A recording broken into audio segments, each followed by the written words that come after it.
I'm International Master William Paschall, otherwise known as Slaggy. And if you're not playing poker or just a friend of mine, you probably know what that means. So you might know me as Sparkle Horse on lichess. That's my handle there. I'm not a brand, and I don't have the same name on all things chess, but I guess we are a brand. Slaggy's a brand. We are streaming on Twitch as Slaggy, and we're going to get started here with challenges between 5 and 8 minutes with a small increment between 3 and 5 seconds. So anything from 5-3 up to 8-3, you challenge to 5-5, 6-5, 6-3, 7-3, 7-5. You get the idea. Up until 8-3, that's the longest time control we're going to play. We've we dropped a frame or two. I don't know, honestly. I mean, it just seems like it's very hit or miss. Sometimes we just have a bad lag wave or something. I don't know. But our lag on lichess looks normal. I mean, like, oh, I've got a high ping now, 85, 91. That's actually very, very high. Double what I would normally be. So it looks like maybe my internet is a little bit laggy for whatever reason. Hungarian UPC internet. Normally quite decent. Better than my American internet, which I have through cable TV there too. We've got 8 challenges. Hopefully we'll be able to fit in a few more beyond that. It says it's HD now. I don't know, but it seems to be up and running. Let me see. We've got no drop frames now. I've just got a really high ping on lichess.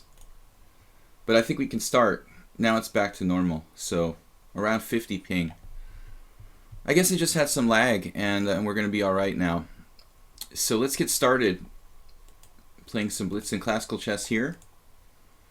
Het tray I've never played before, but good luck, sir. We will start quietly with knight f3 because I'm not really warmed up. No warm-up games. Knight f3 is my safe repertoire. I like to play this when I don't know anything about my opponent, and like is the case here. 2200 is a solid rating in classical chess. Let's see if we can get some info. Interesting. So he's 2200 classical, but 1900 blitz. He doesn't.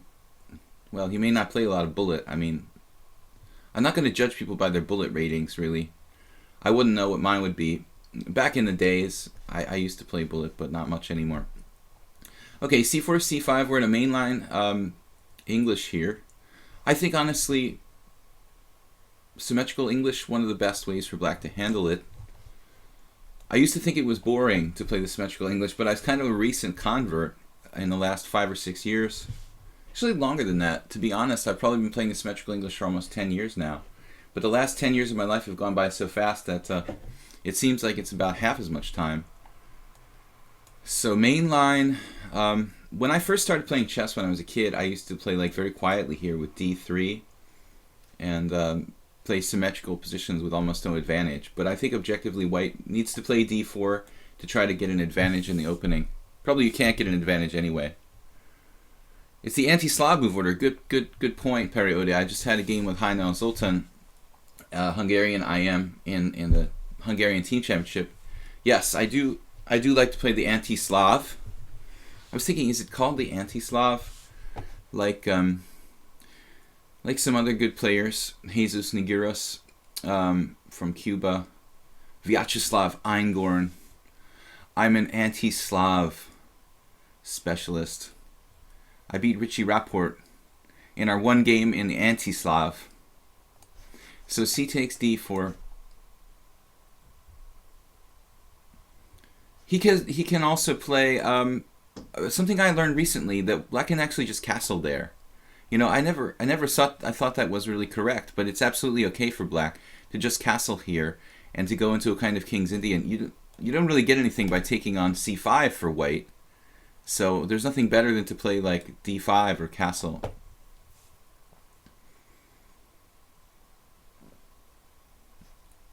After castles, black can play d6 and transpose to the King's Indian.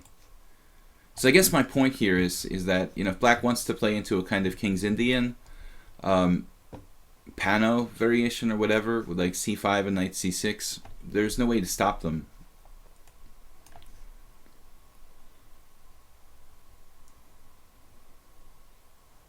Your ping is 140. My ping is usually around 50. But I don't know why, you know, sometimes we get a lot of drop frames, and I'm just assuming it's how laggy my internet connection is. I can't really explain it with anything else. Nothing. My computer is not running anything else. I don't know what else it can be, basically. The anti-Slav sounds racist. Yeah, you have to politicize that. It does. Yeah, the anti-Grunfeld is kind of more personal, but yeah, anti-Slav is discriminating against a whole race of people. It's funny that you mention that, because I don't hear it spoken like anti-Slav very often. I guess people have thought of that before, you know, and it does sound kind of racist. It would probably get like filtered out by the YouTube filters if I tried to do a video on the anti-Slav. I probably wouldn't get uploaded to YouTube. Actually, it's not a joke. I have to be really careful. Like it filters out everything. Any word that can be even like remotely controversial. All right, guys. This is probably the most important opening variation in the symmetrical English. Very, very important line here.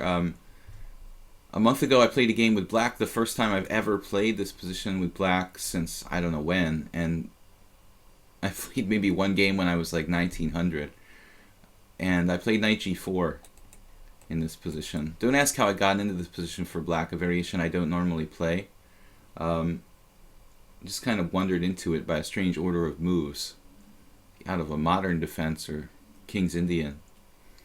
Knight g4 is the most aggressive move for black here. My friend Salanci Emil, who's an older Hungarian IM, was a very sharp player.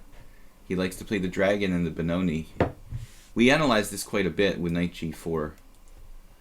a6, this is a move that's actually considered to be a serious mistake. This was played against me by what's his name now? A Colombian IM, Alejandro Rios, in a game 25 years ago that I lost. I had a really good position. So c5, that's the point now. So white tries to kind of prevent black's freeing breaks, and a6 may be a significant weakness. Against Rios, I got a really good position, and then I tragically lost. I was very, very upset by that game. That's why I still remember it 25 years later.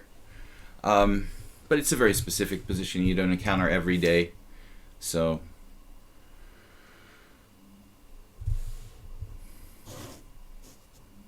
yeah, the automatic filters on the YouTube videos, when I try to upload videos, I'm afraid to like put anything in the title because it just like gets denied. I'm afraid to put like weird openings. You can't write FIDE. I think that automatically gets filtered out. And kind of like political or sporting organization, and your video title seems to get filtered out. So I try to keep it really simple. c5 here.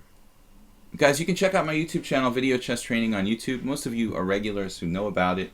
I upload all the streams there, and every Friday or so I try to make a new video with some kind of different analysis of games, or maybe instructional video, sometimes opening analysis, game analysis, Grandmaster game analysis.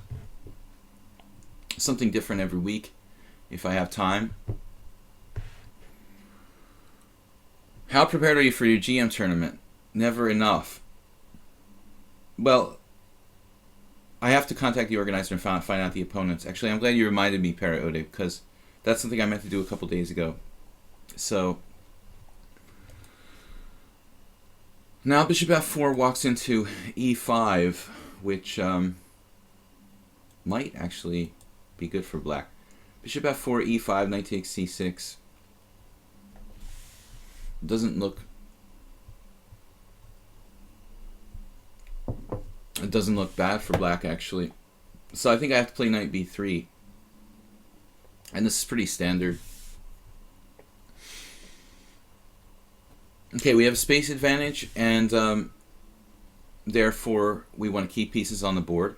He's hemmed in on the bishop on c8.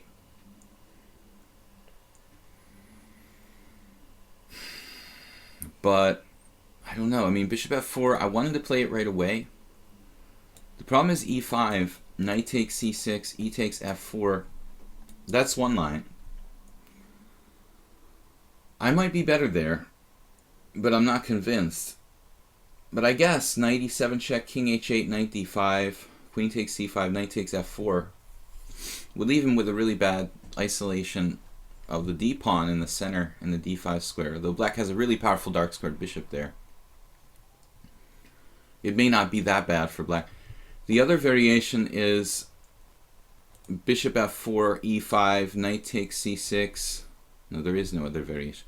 The other variation is that there is no other variation. Okay. I was having hallucinations, but that doesn't even work, dude. What am I talking about? Right. It's not even good for me. I think I did this in a game once. Bishop f4, e5, and I hallucinated knight takes c6, queen takes c6. It doesn't work. Yeah, bishop f4 is just not a good move. He just takes back on c6. His e5 pawn's protected. That doesn't do anything for me. Yeah, good that I realized that. So knight b3 for lack of a better move, but Hetrai is using too much time, like yours truly.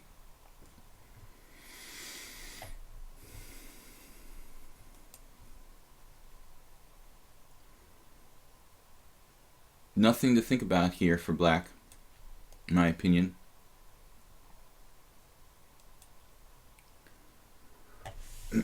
Yeah.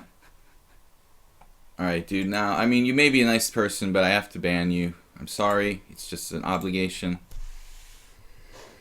Ask me about my nipples is banned. You know, nothing personal, ask me about my nipples. It's absolutely not personal, but, you know, I have to be principled. Every month there's GM, not every month, there used to be, and in general there were, but Laszlo has a hard time organizing GM tournaments. And, you know, so there's no guaranteed GM tournament every month, ananas, but they try to organize one. Now here, I thought that b6 is a no-brainer, honestly. Maybe I missed something, but I'm a little concerned about b6 actually being a decent move for black here. Whereas d6 leaves him with a structural problem. So this seems, I don't understand, where's the refutation, like after b6, bishop f4. Yeah, queen a7 there or something.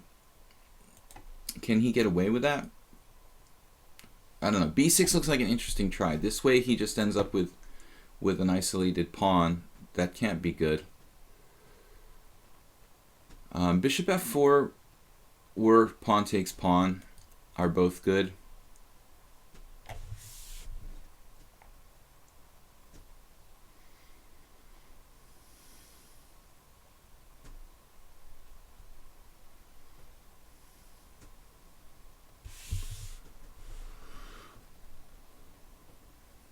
It's kind of hard to decide between the two.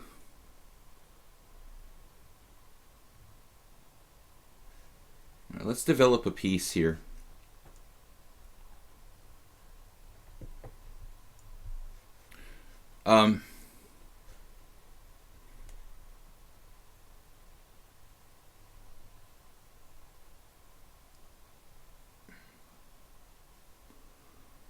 You know, if you do choose to play in the first Saturday tournaments, ananas, you know, the organizer is really willing to negotiate, and I mean, say you want to play like more than one tournament, I mean, you can probably negotiate like a better price. He's pretty flexible about wheeling and dealing, so if anything's too expensive, you should maybe try to try to barter him a little bit.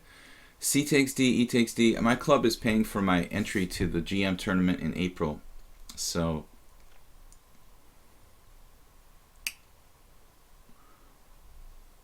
C takes D, E takes D, Rook D8. Rook D8 is inactive here. This is why I originally came to Budapest, because of these round robin tournaments that are organized every month.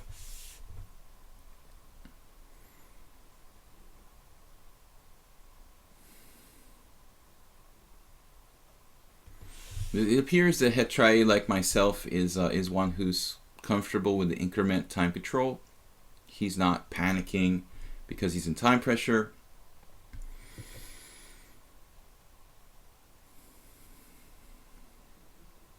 Now, what do we do? We got a weak square on B6. Nothing really concrete here for white. I need to develop the rest of my pieces. I'm a little concerned about knight e5 into c4. If I try something with queen d2, for example, his knight, like in the Towerish Queen's Gambit, can go boing boing like through 3, 5, c4. So I have to be aware of that. My queen might get targeted by that knight.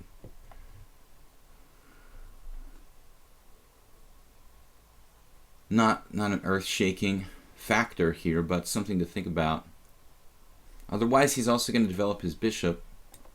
You know, there's definitely a parallel. This is basically a Towerish now. He's just got the pawn on d6 instead of on d5. Actually, I had a position similar to this myself last year that I lost with black against Cantor Gergo. Queen d2. Anyway, there's really no other good square for my queen.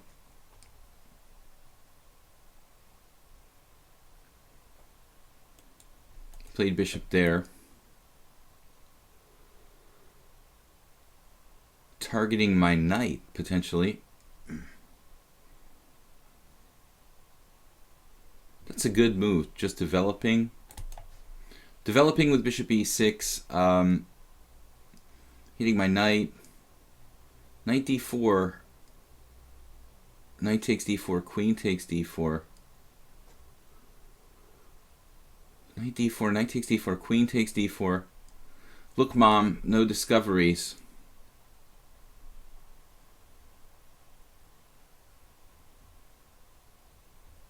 He has knight h5. Queen d2, knight takes f4, queen takes f4, equalizing. Maybe knight takes f4, g takes f4. I don't know, man. This is weird. He's making my life kind of difficult.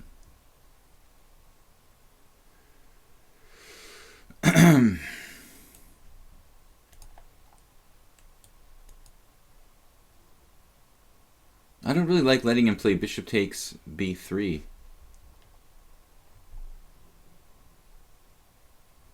Not something that would happen in a normal Towerish, is it?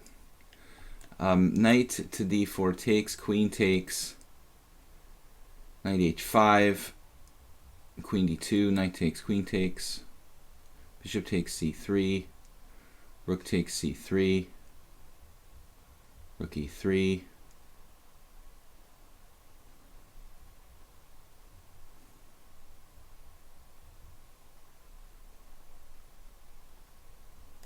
What if I just play knight d5, then I drop a pawn on d2?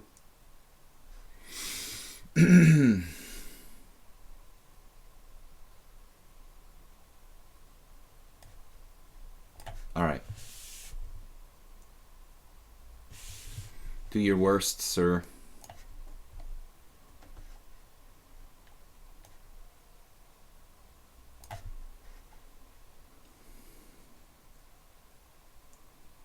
To be or not to be.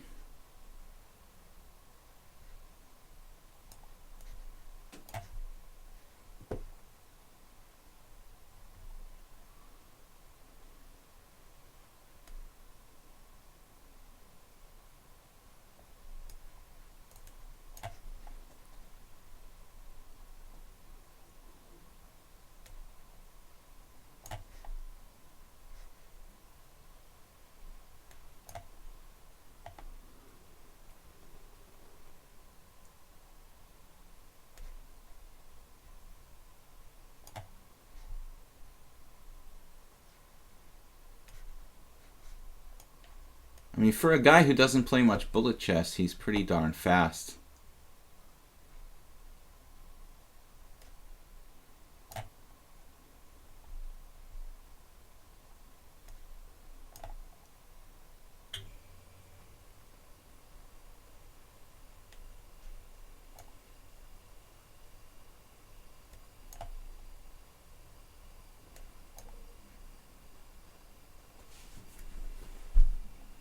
I think he just missed queen b5.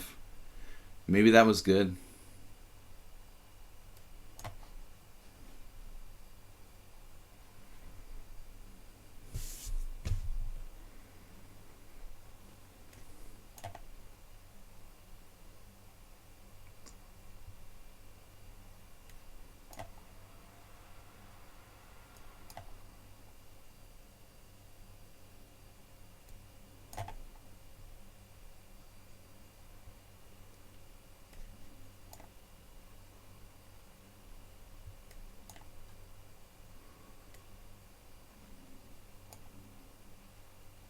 Could have won my b pawn, but probably doesn't make a big difference here.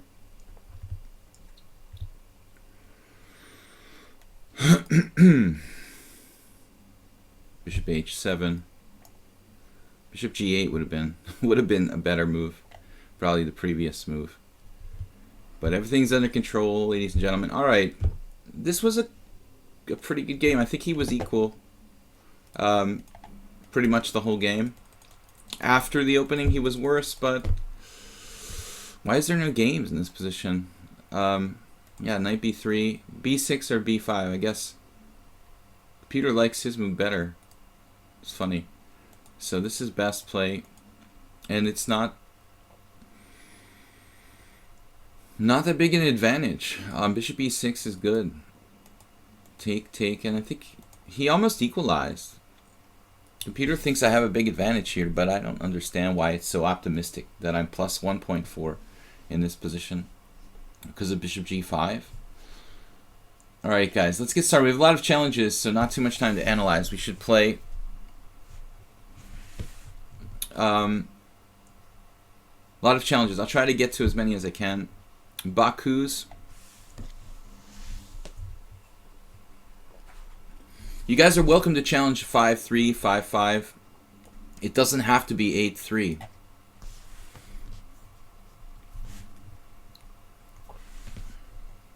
The Grobs is legit. I don't think I've ever faced a Grob. Maybe a delayed Grob. Alright, h3. Baku's playing a funky move to try to get some kind of weird London system setup against h3. I would think that c5 makes sense. And maybe we'll try to play a sort of Blumenfeld. Sort of Blumenfeld, like d5, e6, c4, b5.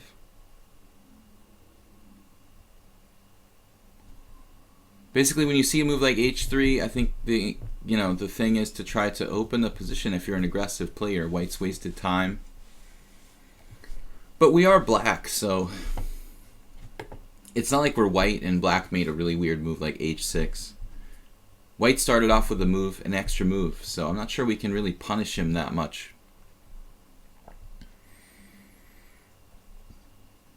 His Royal Doodliness. I'm getting a lot of messages deleted. What is he trying to say? Caps. He was using caps. Alright. So h3 looks bad. I mean, with the bishop getting hemmed inside the pawn structure, h3 looks like it was a real concrete waste of time. Okay, not going to spend too much time on this. Let's play sensibly. We have flexibility as to where to develop. Maybe g6 is more aggressive than an e6 type of pawn formation.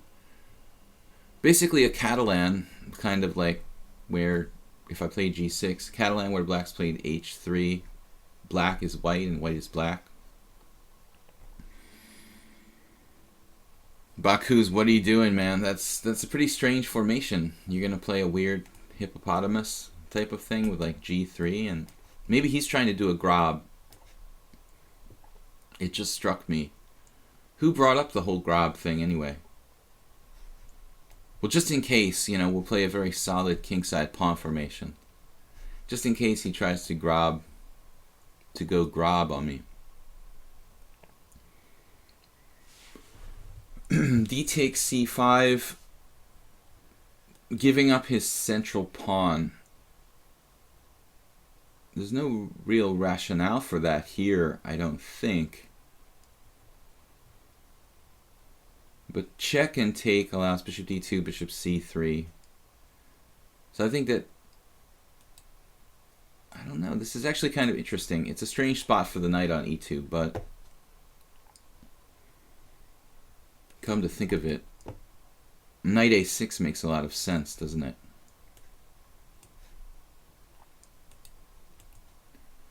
Since there's no bishop takes a6, thanks to Mr. Knight, on e2, there's no b4, thanks to Mr. Knight on a6. Thank you, Mr. Knight and Mr. Knights, for making knight a6 possible. If I play knight d7, he can play b4, which is unclear, you know. A queenside fianchetto is actually okay for white here. Okay, well, this gets a little bit more Twilight Zone-y after queen d4. Well, queen d4, obviously I can play queen a5 check and take on c5. Then my structure gets kind of chopped up. So I think I should probably just play bishop g7 and play chess. Let's just play chess. I hope you allowed me to play the Catalan. Allowed you. You mean allow. It hasn't happened already. Has it? Has it? My friend Nella Jabuta is watching. Former teammate. He's a master strength player. Nella Jabuta, he's not here to him. It means don't be stupid. Ananas Plukro, now he retreated the queen. Okay, this is very inconsistent. You know, queen d4, queen back to d2. I don't think there's any kind of trick here. We're just taking on c5 while I make gingy throat sounds. I might have a little bit of a cold. That's why, if I sound a little bit hoarse, as we say in English, when you sound funny because you're sick, it's called sounding hoarse. I don't know why that word is used, but horses don't talk. Obviously, it's kind of strange. Queen b4. Bakus, you're playing strangely today. Sometimes you play ultra solid, but today you're playing like a maniac. Queen b4. That's a third consecutive queen move.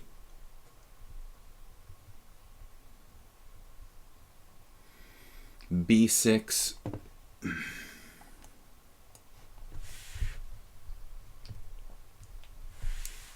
He's not developing his other pieces.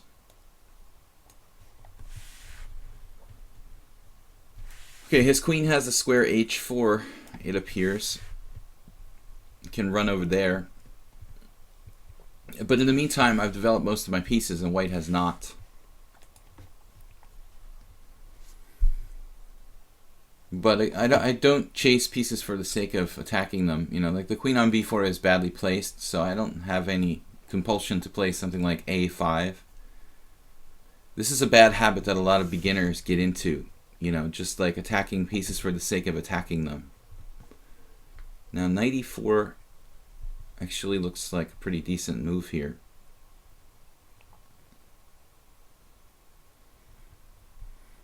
Knight e4.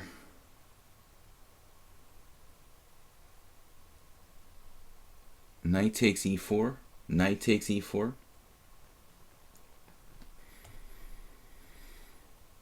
Possible I have something better. Maybe I could try to play in the center, but I want to stop him from castling. No, that's the beauty of this move. It puts pressure on f2, and then therefore he can't castle queenside. But castling isn't everything, right, guys? This also opens up my bishop on g7. Horse, not horse. Yeah, you're right. But where did the word come from anyway? Yeah, rook d1. Good move. I know it's spelled differently. Horse of a different color. A horse of a different spelling.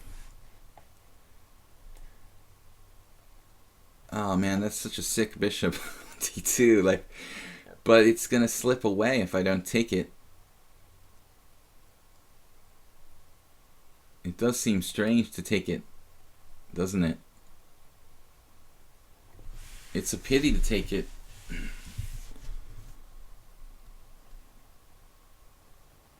I mean, what's he going to do? Play like bishop c1?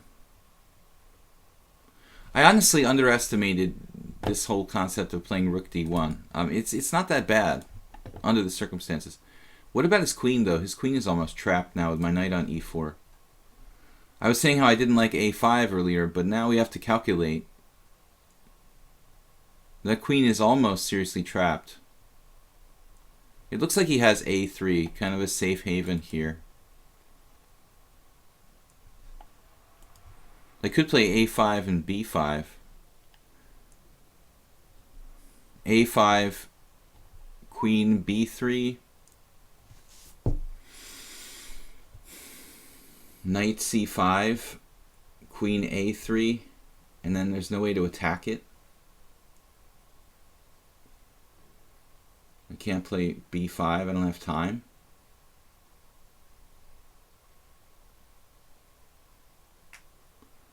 a5 also serves to weaken my pawn structure. Well, we're wasting a lot of time here. Bishop a6 is another positional move I could play. Developing a piece. Oh man, I don't know. Queen c7. Alright, let's make a random move here. Development. Attacking c2. What's she gonna do? This is probably a serious error. Error. Objectively, error. Knight takes d2. Actually, I had the same thing happen in my Sunday game against Zoltan Hajnal, where he had this awful bishop like on d7 with all of his pawns on c6, e6, d5. I was actually afraid of knight c3 there. I think this move isn't as good as knight c3. Knight c3 threatens my knight and the d5 pawn, whereas this move, only the d5 pawn. Against Hajnal Zoli, I thought about taking this horrible bishop, like in this situation, just because it can become a strong piece later on. That's the trick with bad bishops. Bishop b7 or bishop a6 here.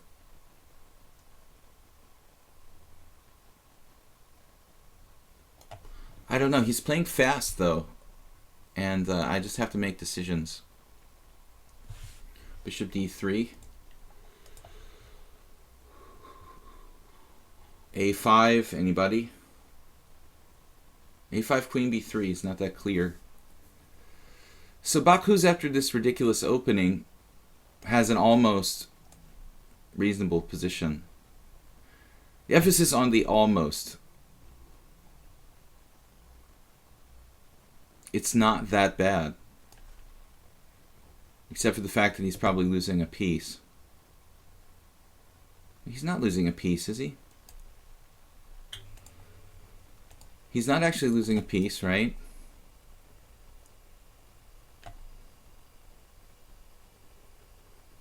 Kind of a tricky player. He makes you think he's an absolute beginner, and then, like, he's got an answer for everything. I can't trap his bishop. So I was optimistically thinking I could trap his bishop. things like protected. e4, a6, bishop b5, e4, bishop b5, a6, bishop a4.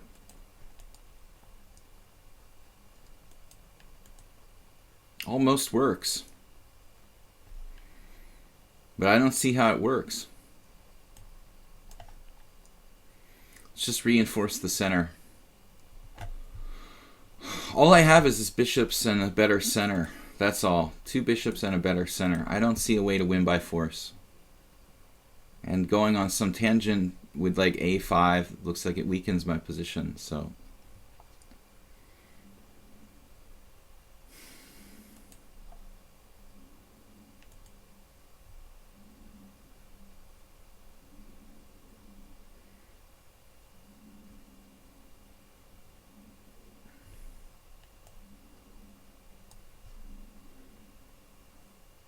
subtle threats. Actually, white has e4. Well, it depends on the position. He may not, because of stuff like bishop f8. Knocking his queen off of that square. It depends. We'd have to calculate carefully the tactics. Maybe he does have some tricks based on queen c3. He doesn't have e4 here, though. I'm not sure which position he was talking about. There may have been a moment where he could have done e4.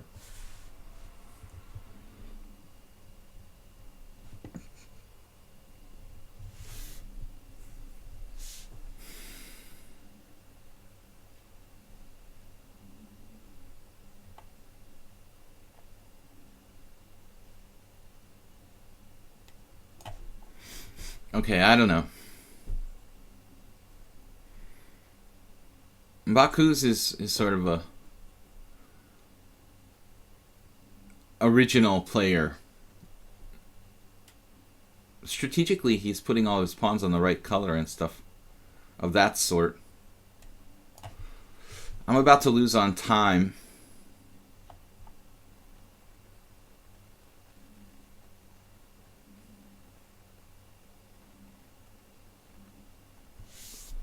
Very fast. He doesn't create any bad pieces for himself. Black is better, but this kind of position where he has no bad pieces, I'm a little bit hard-pressed to find a clear plan. It's better for black, but with 8 seconds per move, I don't have time to really formulate an overall plan. I'm just moving from move to move. In a slightly better position. Difficult. He's got a lot of time. Probably missed some kind of concrete idea at some point, but I don't know.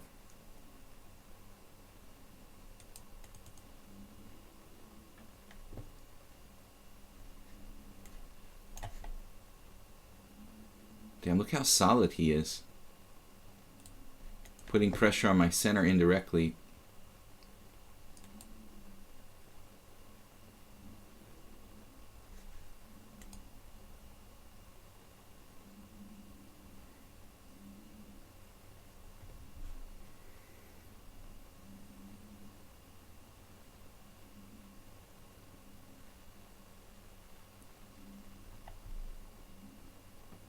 In a vacuum, he should trade queens, but this is not a vacuum.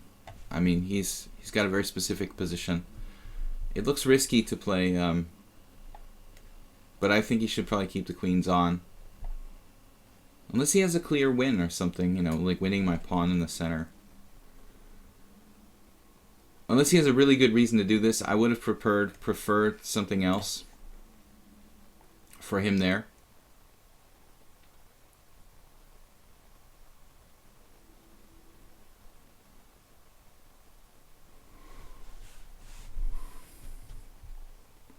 Preferred something else. He understands pawn structure, you know. I mean, all this London system type of pressure against d5.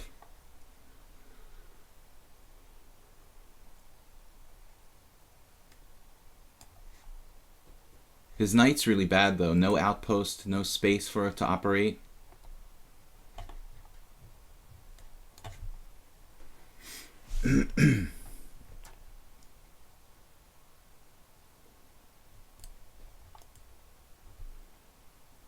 Now he's running into some problems because of the spatial disadvantage. It looks like black is clearly better. Alright, I don't know about my king position.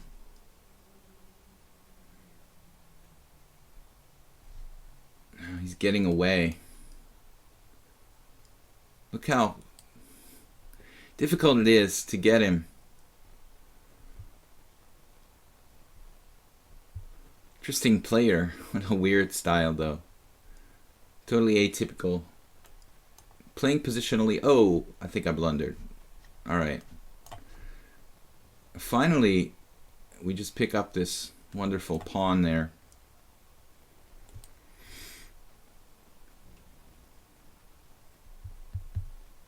It's only got a couple of squares. Not sure about f4 though. Objectively, that's probably a mistake. I should have just played like bishop f4. I thought, well, my bishop's really strong on e3. It would be easier to play just by putting that back on f4. Okay, he just blundered in time pressure, but White had a decent game. You know, despite all of his spatial disadvantage, it was very, very difficult for me to break through.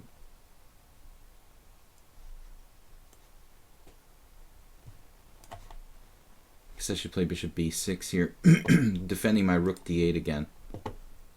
That would be better.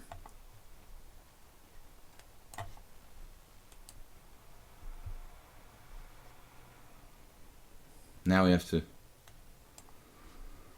waste time protecting my rook on d8 against tactics. There is a check as well. Can't take on b2.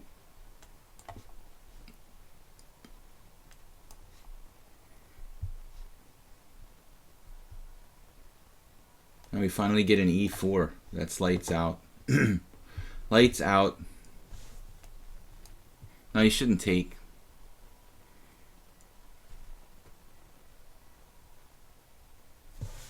Doggedly hanging on. But f3 check. Oh, that's a check. All right.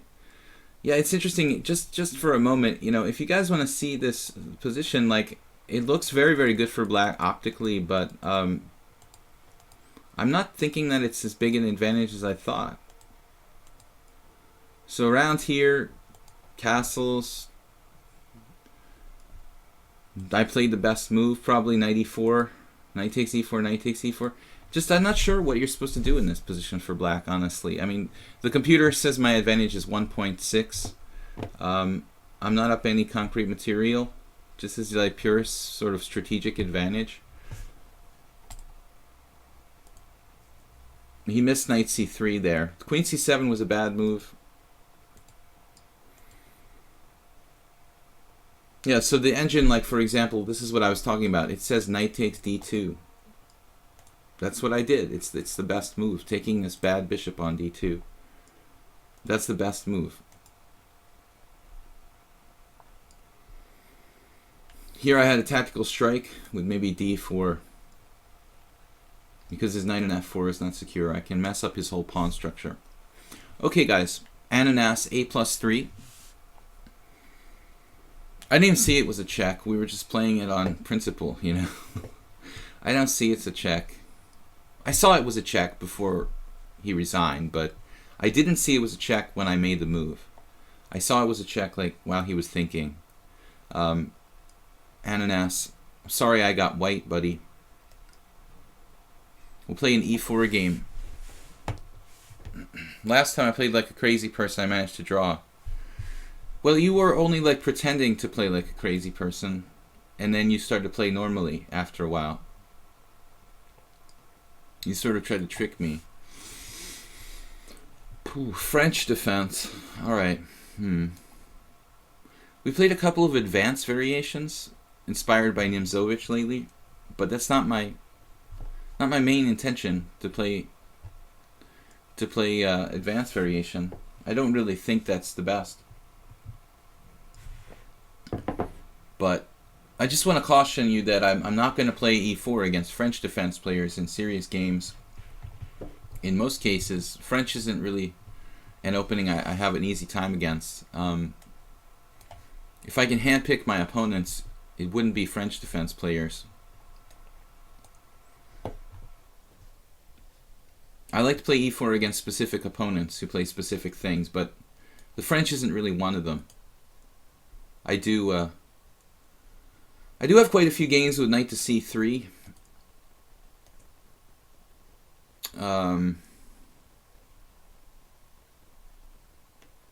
Rather than knight d2. I've never played knight to d2 in a tournament game that I can recall. I think I've always played knight to c3 against the French, but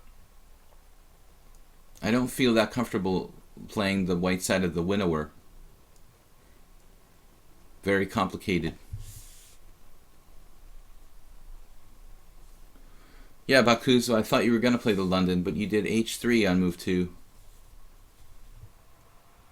But you can play something like c3 and try to play the London anyway. Okay, so Ananas may be prepared for this line.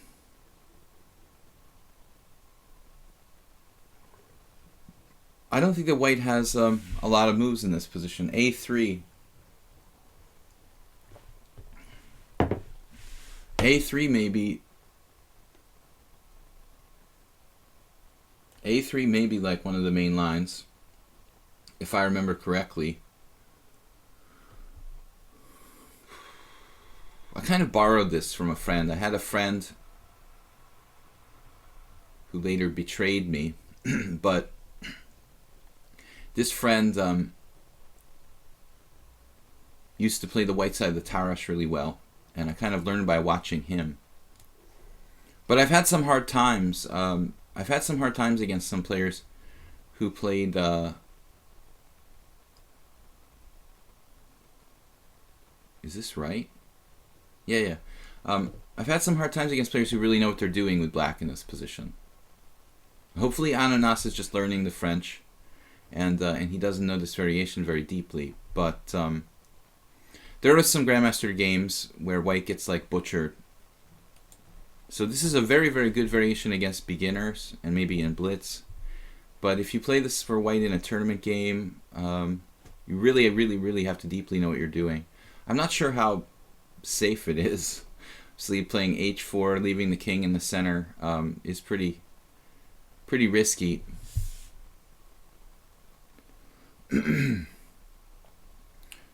French is your main weapon against e4, but how come we don't have too many games like in French?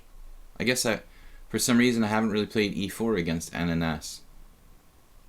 Well, Ananas has another account, you know. Obviously you guys see we've only played one game. But I don't remember like having played that before against you.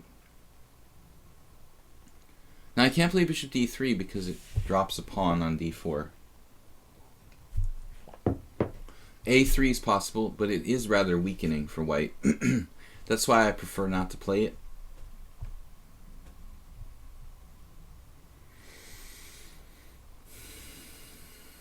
I just don't know enough theory here. Yeah, I suppose a3 and b4. King f2. And king f2 is probably a game I've had before. You know, something like king f2, king g3. But my king always gets roasted on g3. Black knows the theory. And alright, what about knight e2, leaving me with no squares for my bishop on f1? That's always fun.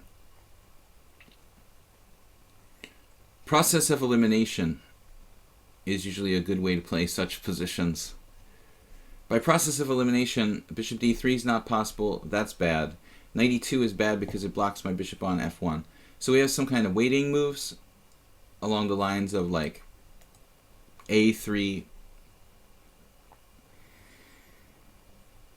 I don't know what a3 does, though, other than weaken my position. If a3, he just plays a5, for example.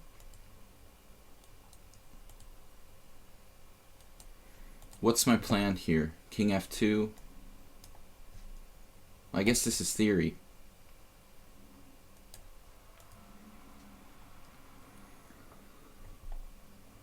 White has to be very, very careful, though. Mule Skinner, according to Simon Williams, black should expand on queenside with a5, a4, and a3 if possible. Yes, Mule Skinner, we've seen your system at work. Simon Williams may be right about that. I mean, those games that I've played with Mule Skinner, who's using the Simon Williams recommendation, seem quite viable for black. I think that makes sense, you know. Gaining space is gaining space. So who can argue with that? You know, a5, a4.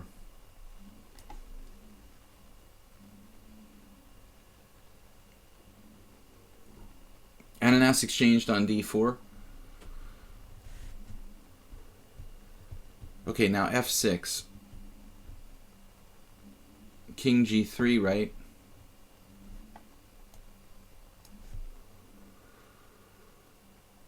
I mean, this is probably analyzed by John Watson in some old French book.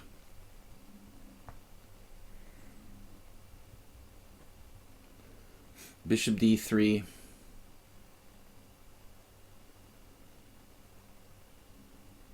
Sometimes they have a piece sacrifice, but I don't necessarily see it here.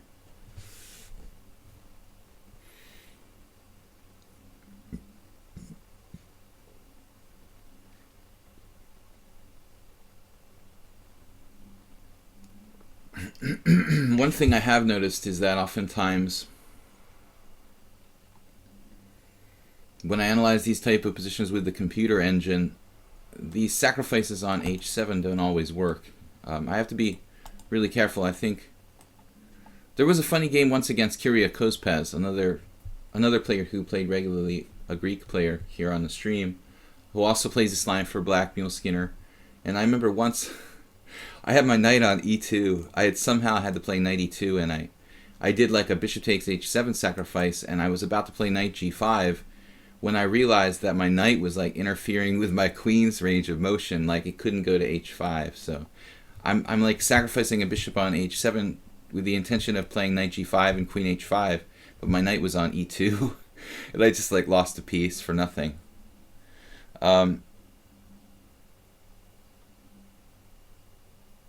Perry Odie knows this line. My tournament starts April 1st. It's not an April Fool's Day joke. I won't be streaming for a good 10 or 11 days.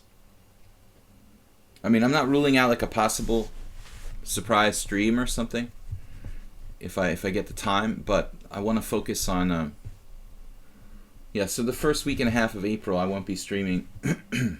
Maybe one stream at the most. We'll keep you guys posted. I have a Sparkle Horse team here on lichess. We'll try to update the forum there with news about when I'll be streaming again. And you can always check on Twitch. On Twitch, I always basically post when the next stream will be.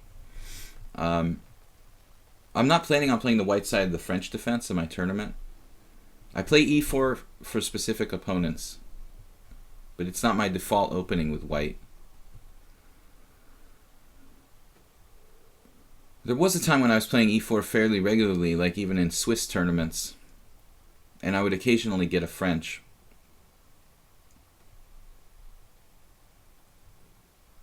But in those days I was playing knight c3. But if you look at the database, I think that this Tarash with knight d2 scores the best for white. Michael Adams just demolishes people. Adams' score with white in knight d2 French is like 70% against grandmasters. I mean, it's unbelievable. Karpov also had an unreal score, you know, against the French.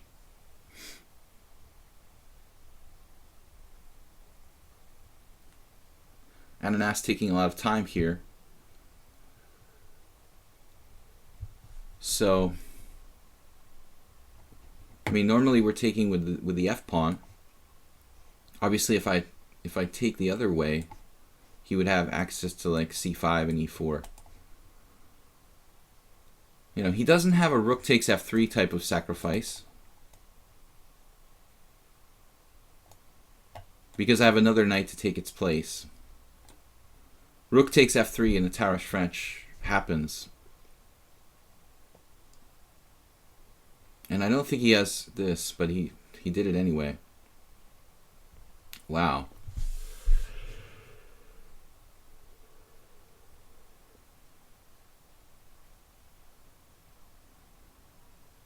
Okay, this is probably theory.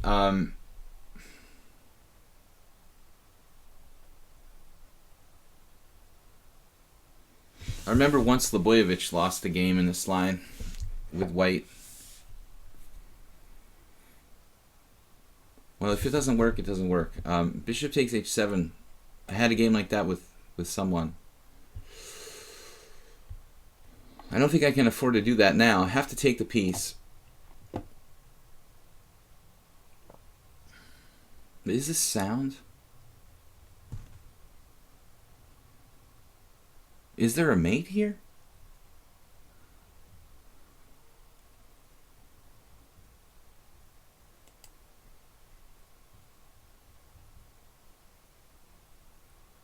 Knight takes e5, knight takes e5, queen f2 check, king h2.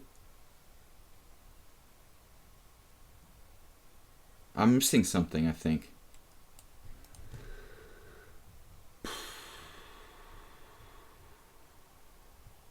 Alright. Knight takes e5. He has... Yeah, he might have some kind of simple moves.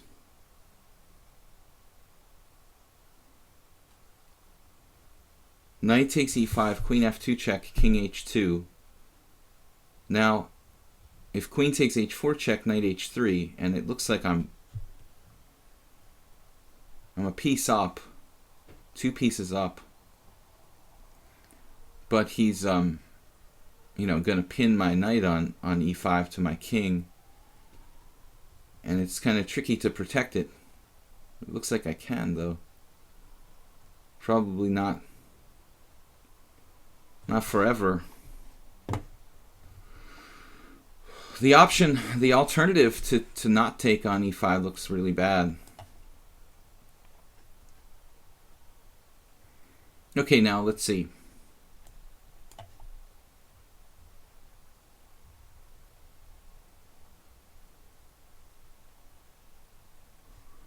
We obviously have a piece to give back.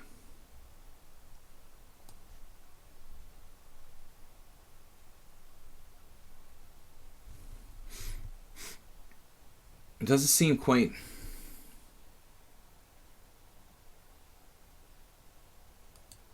I mean, it doesn't objectively seem quite sound, right? Rook e1.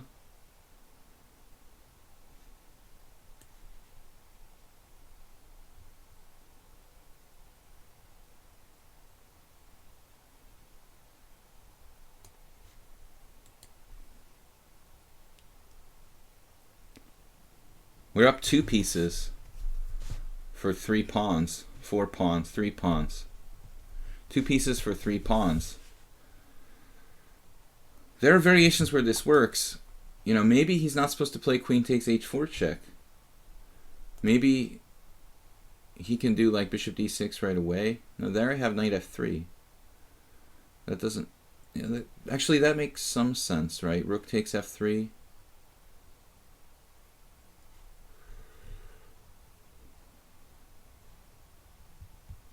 What about not making the check on f2? I think I had a game where somebody played like bishop d6, but that doesn't seem right either.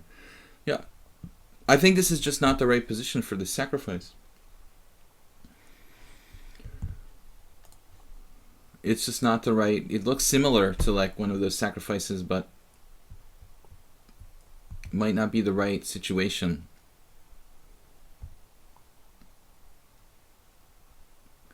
I mean, he's down 2 pieces here. bg5, it's over. No?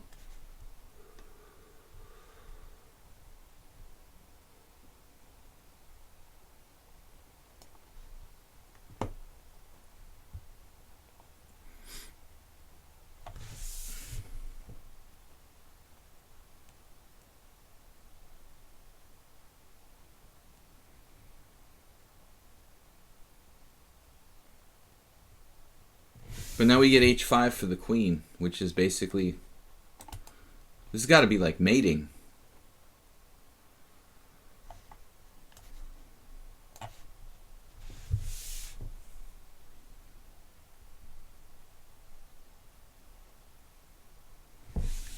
Yeah, I mean, he has to play rook f5, give up more material. What happened here? So bishop d3.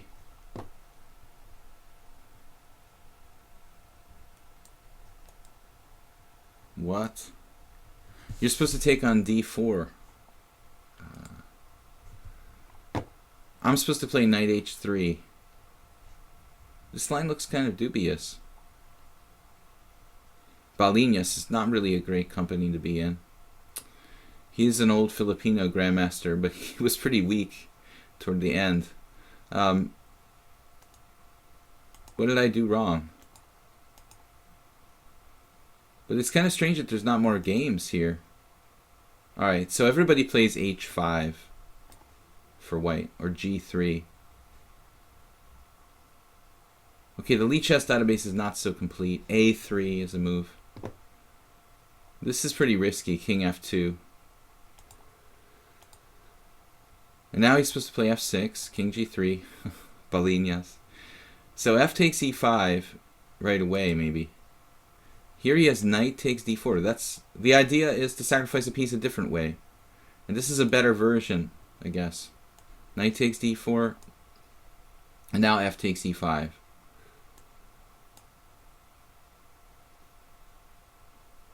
F takes e5, f takes e5, knight takes e5. Whew. And apparently, it's not obvious at first glance. I mean, black's down a piece, but apparently this is like catastrophic for white. The king is just too open. Good to know. Alright, so unsound variation for me, whatever. Back to the drawing board there, we were lucky. Chess 960, guys. Knights on the rim are dim. I don't think I've ever had this position before. That's really messed up. That is really messed up. The worst possible starting position with the knights. Knight odds. So I'm willing to play like 1 or 2 Chess 960 games. Usually there's just a handful of people, Gladys, Troll, and Blue Crow, who play Chess 960 with us. Alright, well, let's just play a kind of like it's a normal chess game here. Queen h4 was a mistake. Better as bishop d6 as a draw. I didn't get that far with the analysis. Para Ode. But I had the feeling you could improve. Yeah, I think that queen takes h4 just helps me. Knight h3 just helps my development. Yeah, so I think that's a good variation for both of us to look at a little bit more. I mean, I'm not really at the stage where I'm ready to play the Tarash with white in a tournament game. And if I did, I would have to play a quieter variation, because this is just like, you really have to know what you're doing, obviously. My friend, my ex-friend, who I mentioned, I mean, he literally played like hundreds and hundreds and hundreds of blitz games in this line. And I think that's what it takes to get a feel for how to play that variation. Blue Crow, a very concrete move, attacking my h2 pawn.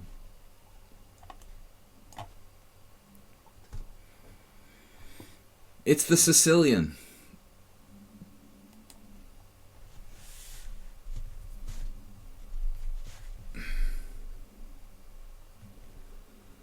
But if you want to have fun, that variation is definitely the place to go. Okay, it's good for beating weak players, but when you encounter strong players, usually I've had some trouble. But I remember there was a book John Watson wrote, like Complete French, or a revised edition of the Complete French. He wrote the original back in like the early 90s, but I had like a 2000-ish copy of his updated complete French or whatever, and he definitely went over that variation with a pretty serious detail. But he's looking at it from Black's perspective. I remember though he was giving some sharp lines where Black plays for G5. Okay. Now my king is a little bit weird here on F1. I don't like Black having such good control of F4 from the get-go. Like, that makes me uncomfortable. What can we do? Castle into it? We can castle here. I don't think my king's really going anywhere else. I don't think my king's going to make it to the queen side in this one. So we'll just castle.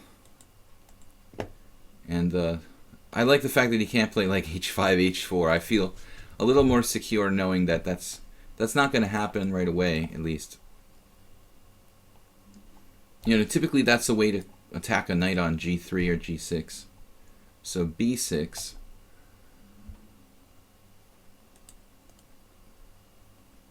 If I play, I mean, I'm tempted to play d3. Then we've got to think about getting this guy out. And my knight as well.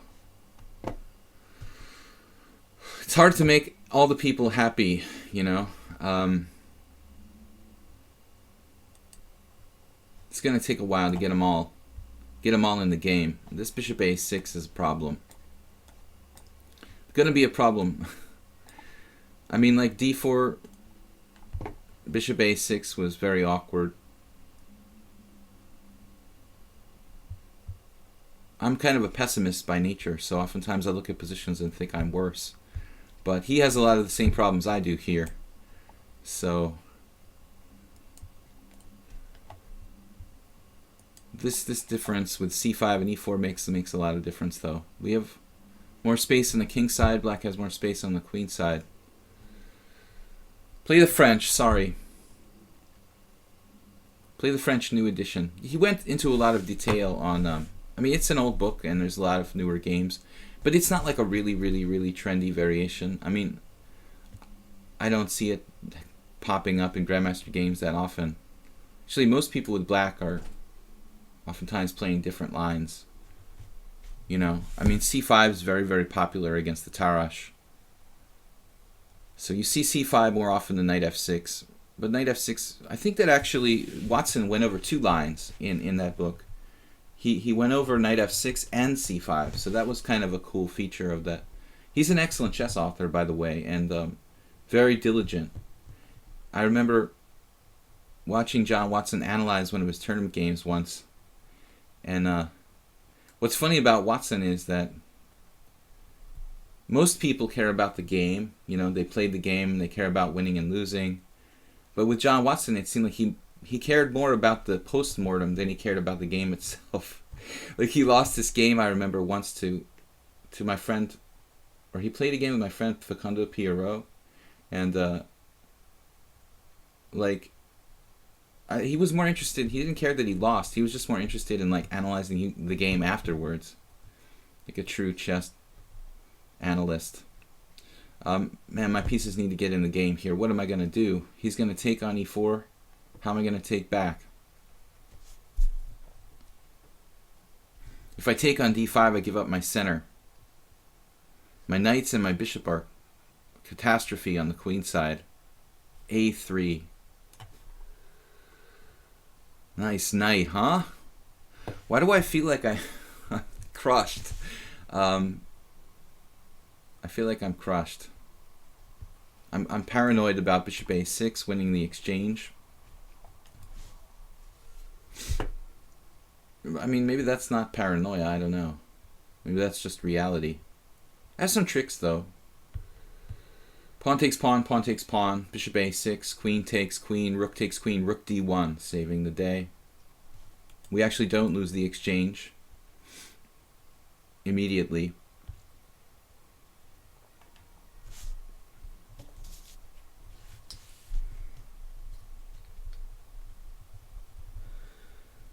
It's nice when a chess author who writes a book about an opening gives you like two alternatives and a lot of analysis on that, because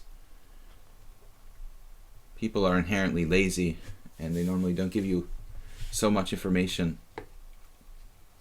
Okay, e6, quiet move. You've got queen h4, I've got queen h5. But my idea is a very deep one, to play bishop a2. And now we have only one lost soul remaining. The knight at a1, which is really hurting. I just can't afford to play c3. I mean, there's too many weaknesses in my pawn structure. So the plan is to bring him out to b3 at some point.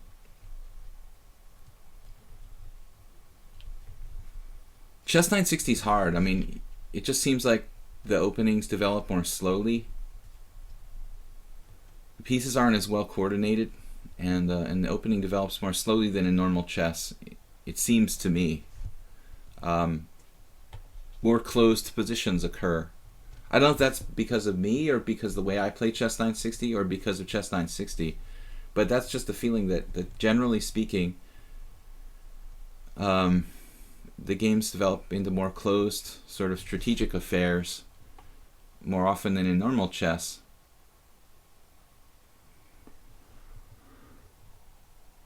So knight b3. I'm a little bit concerned about, what happens if black plays c4, obviously. That's something to think about. It should be okay for me, I would think. I mean, he's going to mess up his structure if he does c4. I take it he loses a central pawn. I mean, probably should be okay for white. Guys, we're streaming till 12:30. That's another hour and 15 minutes. CET. It's like a weird closed Sicilian. Bishop takes f4. It's a strong knight, sir. That's a strong knight you've got there at f4. But I don't really want to give up my bishop. Looks like I have queen g4.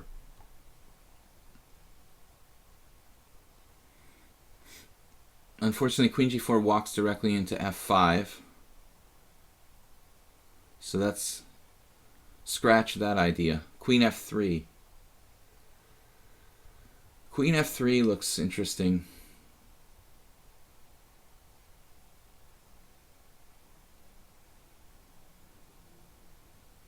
I can simply take it, but I'll remain with a lot of dark square weaknesses if I do that.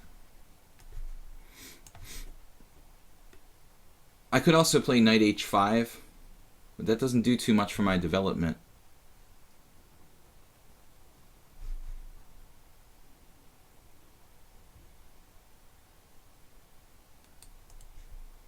White's set up like it's a...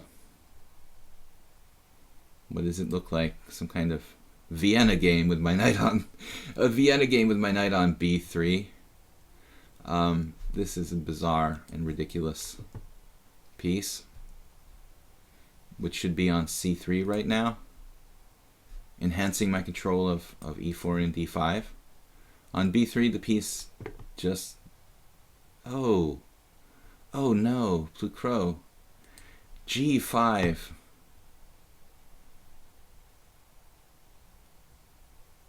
g5 is pretty interesting. That's the term I would generally use. Resolute, but very, very weakening. That is a very weakening move. Everything's protected though, so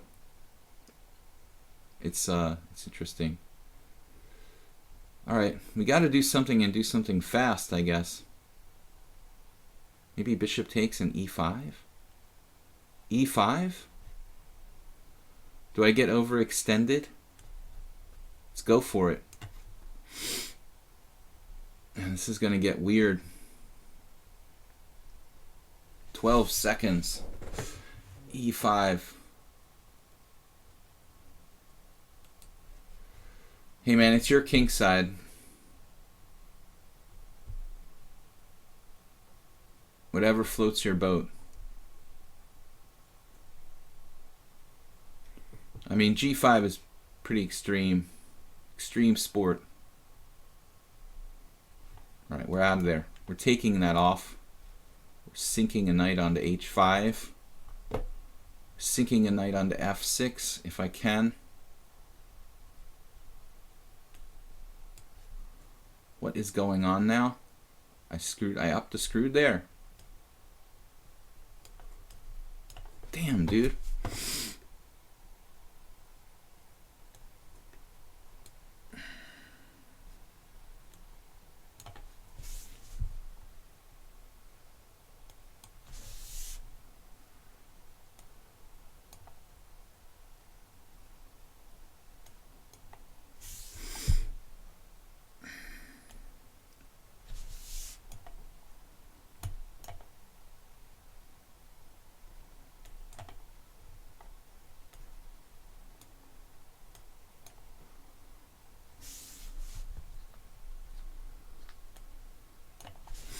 I didn't realize Plucro was such a blitz player.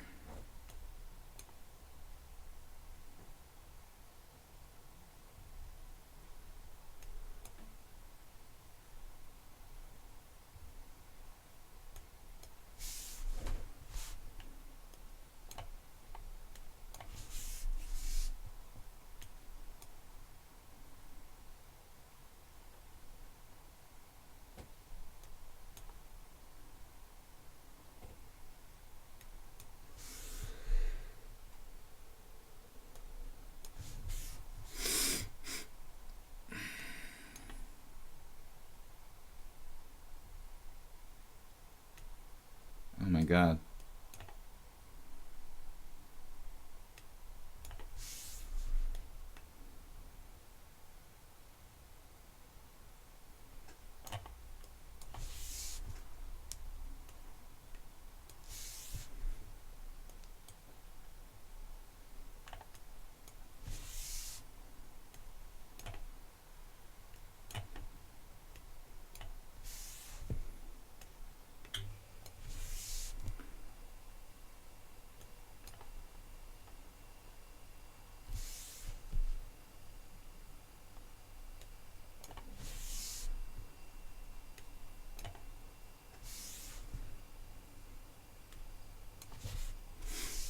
Is it just me, or is he getting faster?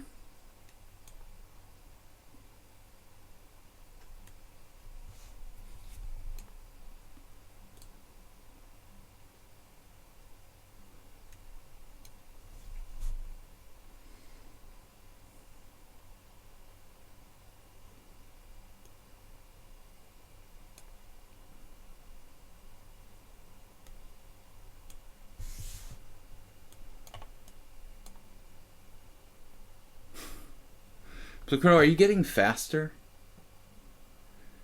1859 in bullet.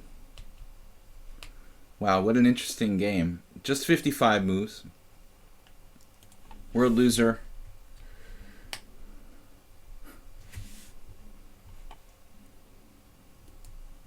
Alright. We're up, guys. D4.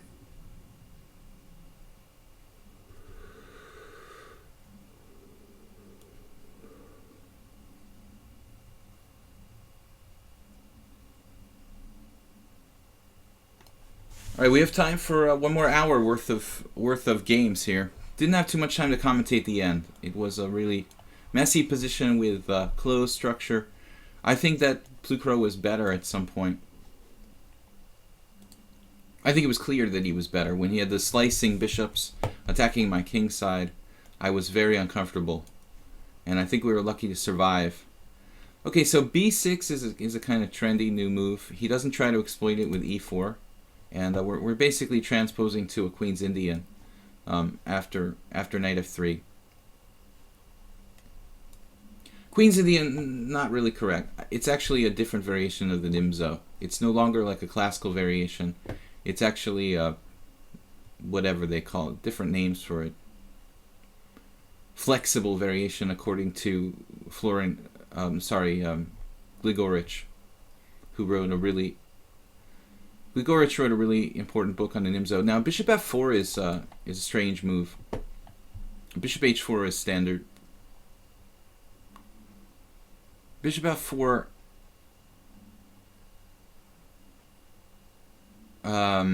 strange, but okay, it's a move. It's not necessarily bad for white.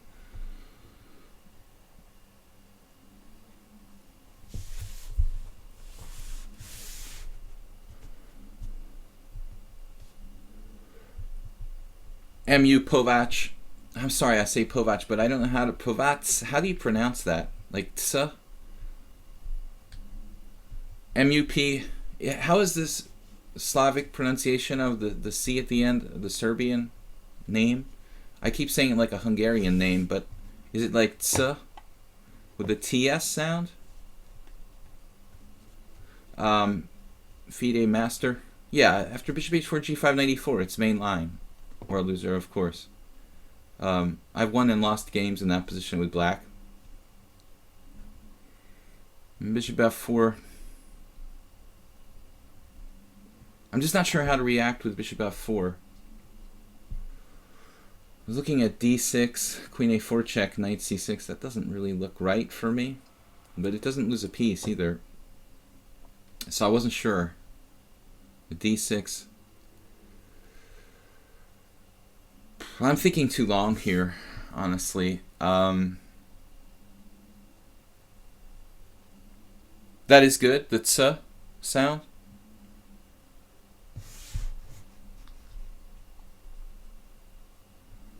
Tsa. Bishop f4. Induced h6, and then he's on to a bigger game. I guess just knight e4 would make sense, wouldn't it? Yeah, I don't think that we should sit here thinking for ages on this move. I mean, knight e4 threatening to double his pawns. It's very thematic. And I didn't have to play g5 in order to do it, which is nice. We don't weaken the king side that much here, like in the normal lines. With bishop h4, g5, bishop g3, knight e4, which is always pretty hairy in terms of like lots of weaknesses and stuff. Mu Povats is in the top 10 in Blitz, which is good. Not bad for a young player. H3. Again, knight d6, queen a4 check. That's awkward. So we probably want to avoid that. Castles. Castles is a little early here. I actually wouldn't mind. I wouldn't mind not committing myself just yet on that front. Let's just take unprovoked and play for pawn structure. And now the question is,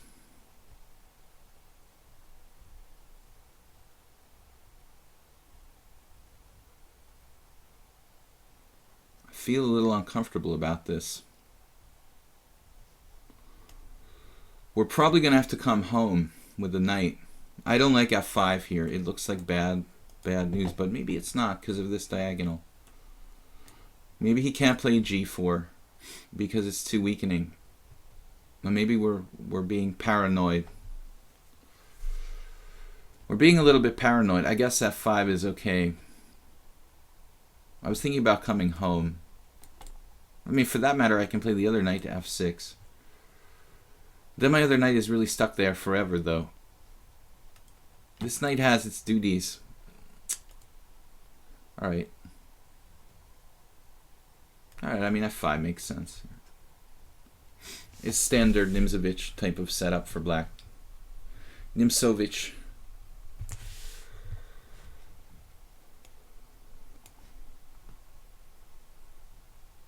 Strange, though, to play this position with this particular configuration. We have a good game. It's a standard position. Nimzovich, Rubinstein, Nimzovich. There's a lot of games that featured this kind of pawn structure.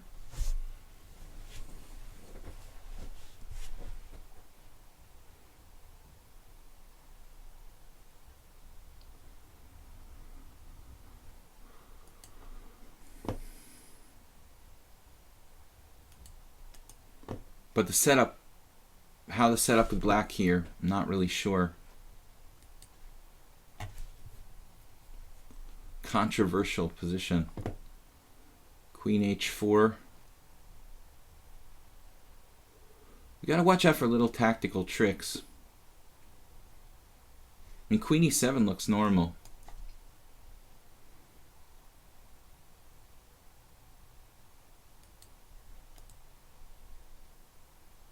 It's not clear what he's going to do. I mean, there's always c5 tricks. He might play f4. He can try to play... Well, g4 is kind of crazy. f4, and then what do? You know, do I take? Oh, man, I don't know. We could sack a pawn. Like... Take on f4. What's he gonna do? Take with a rook, by the way? If I take on f4?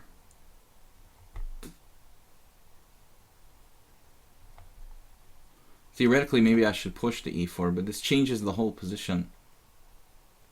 I don't know about this.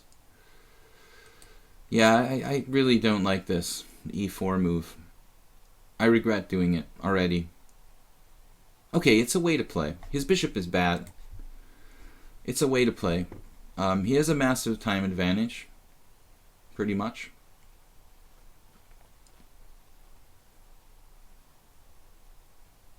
And that move I missed. But maybe that's a good thing. Maybe we're happy he went there, because I was more concerned about like bishop e2. I don't know. Closing it up with e4, it's really a debatable decision. I don't like it. You know, I don't normally do that, but I was looking at the clock and I got kind of paranoid that I was going to lose on time.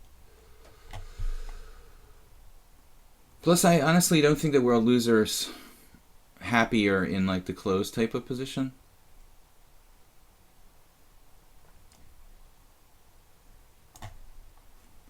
He's playing very fast. He has a horrible bishop on h2. We have like d5 here. Queen f2. Queen f7, I mean. Oh, he has that. Nice. Alright, no more time to mess around. Man, I totally missed this.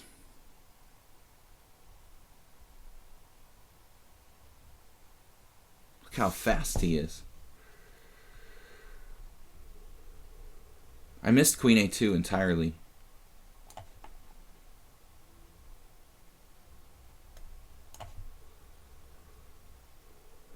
It's a hell of a bishop on h2.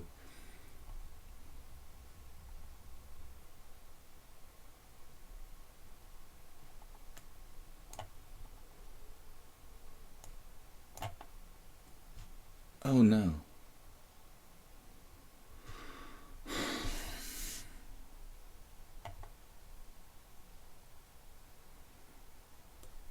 Pretty dubious decision, obviously, to play knight e8 when he's just gonna uncover like that.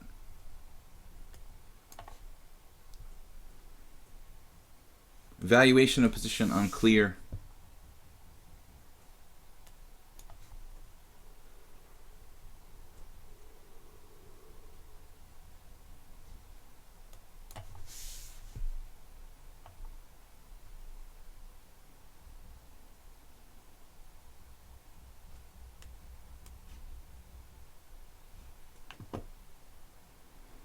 Looking for an outpost for my knight. I know.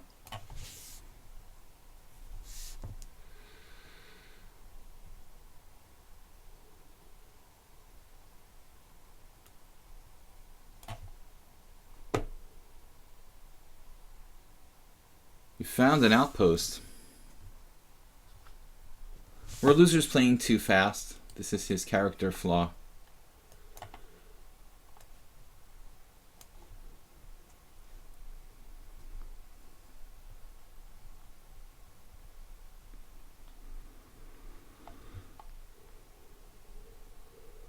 Need to just slow down. He's very dangerous. And he's very fast, but he's taken it to too much of an extreme here. Just blundered a rook. But objectively, like, let's go back to like the beginning of this situation here. I think he's better. You know, maybe the engine doesn't agree with me. Let's go back to e4 actually. You know, when I closed it up with e4. The computer's like, it's the best move now. It's not clear what I should do. Alright. The problem is after e4, he can probably play for g4. You know, I think that's what he should do. Computer likes e4, but computer doesn't understand closed positions. Long-term strategy, not so much. You know, I'm not sure the engine I would trust its evaluation of this position. Even a modern 2017 chess engine.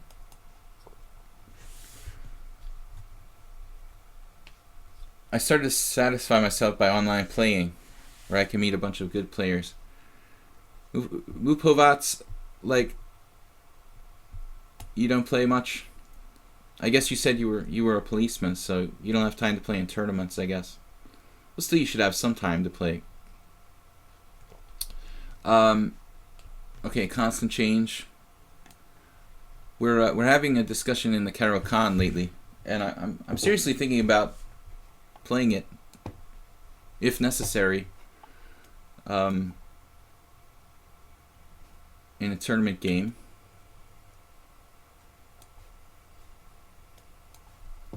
We can play a bunch of moves here pretty quickly because we keep playing the same variation over and over again. So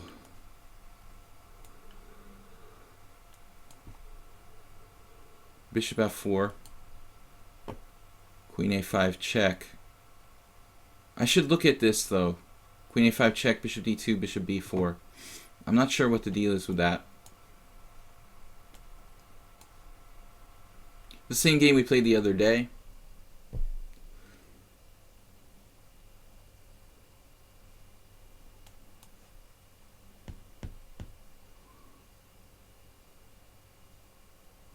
And I'm not sure about the move order. He might have played king b1 in another game, and I don't remember. White has all different moves here. Knight e4, king b1, maybe c4, rook a e1, h e1. Like, you can't really do that because I guess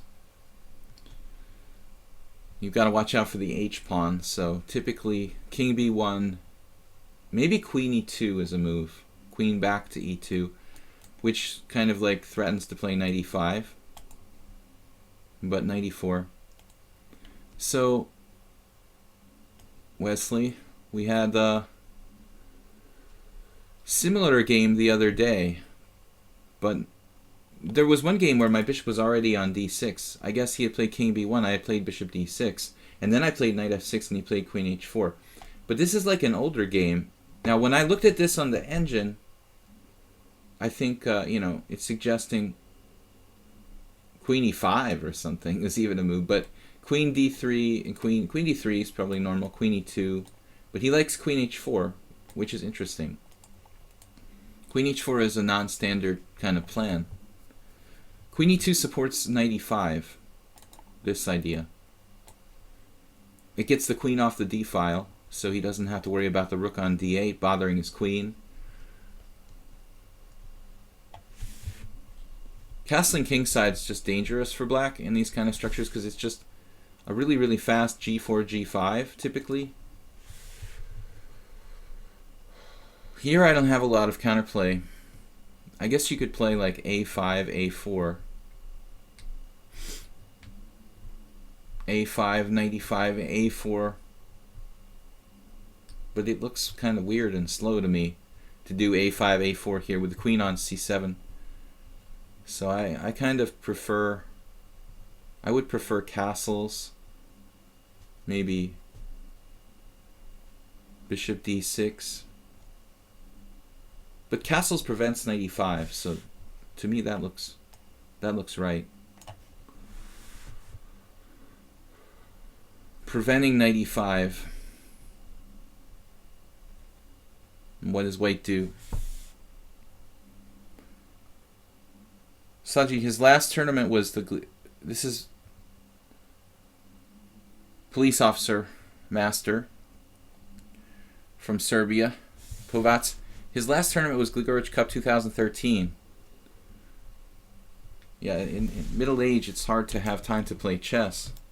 I'm almost middle-aged, you know. I mean, every year I keep turning 39 and dreading that next one. 95 though. What's up here? You're sacking a pawn at d4. How can you do that? Rook takes d4. It's some kind of trick.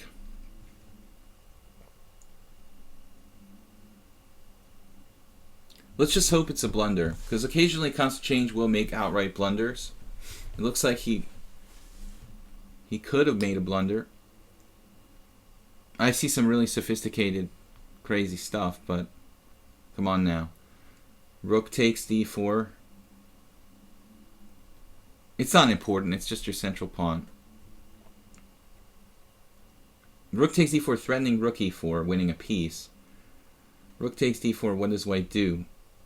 Bishop a5. That just drops. Is that for real? Rook takes d4, bishop a5. Queen. Rook takes rook, queen takes a5. Knight takes f7. All right, is this a joke? Is that for real? Check this variation out. Rook takes d4, bishop a5. Rook takes d1, check. Rook takes d1. Queen takes a5. Knight takes f7. There I have queen takes a2. Knight takes h8. I'm down the exchange. Threats against his king. But nothing clear. Or is it? Maybe it is. Queen a1 check, king d2, bishop d2 check. And he's walking away. Rook takes d4. Bishop a5. I mean, I could... That's kind of a crazy line. Is that for real?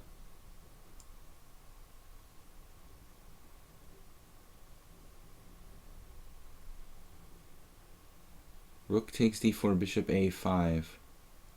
That's why it's good to memorize some theory, folks, so you don't have to figure out and reinvent the wheel over the board. Like here, the typical Caro-Kann expert already knows that that either works or it doesn't work, but I don't know. So I have to figure out everything for myself. Rook takes d4, bishop a5. He could try some other gambits like bishop c3, but I don't really believe that's dangerous. Bishop a5, forcing move. Rook takes d1, check. Rook takes d1. If b6, queen a6 check is a problem. So I have to take the bishop. And then he has knight takes f7. And my e6 pawn is hanging. My rook is hanging on h8. He seems to have some threats. If rook g8, queen takes e6 check. But maybe it's just a bluff. Rook g8, queen takes e6 check. I could just move my king somewhere. Like king c7. I mean, there he has very nasty threats. Queen f7 check. I'd be going out to b6 maybe. Very complicated. Alright, well, you only learn once. I don't know what his plan is here. If this works... Does this work? No, I don't know. It's interesting. We'll find out later. Okay, cool. So rook e4. The point is, I guess, that he has some tricks with queen d3, and I can't take twice on e5 without getting mated on d8. But I don't see anything wrong with rook d5.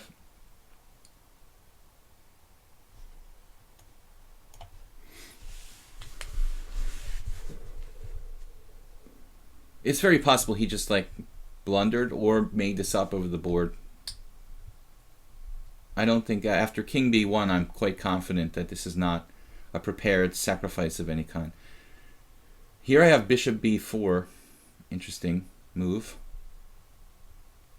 Probably not a bad one. Trading pieces. But we can also play... No, he has knight takes f7 there. Yeah. Alright, so there's nothing fancy. I need to just get rid of him.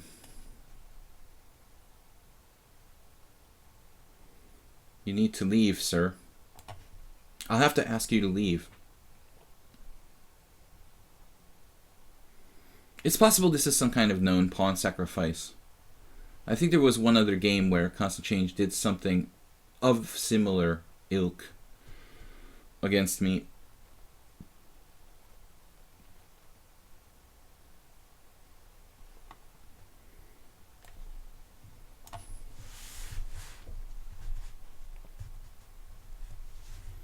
We're a little bit low on time.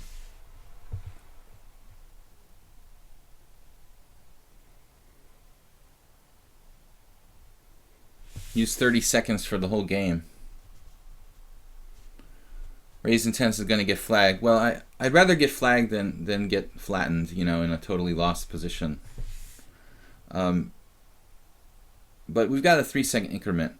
If I didn't have a 3-second increment, I would probably move faster and keep about 2 minutes at this point. But with the increment, I'm willing to let my time run out. As long as I can just keep making the best possible move I can find. Until I get down to increments, then I'll just start making random moves.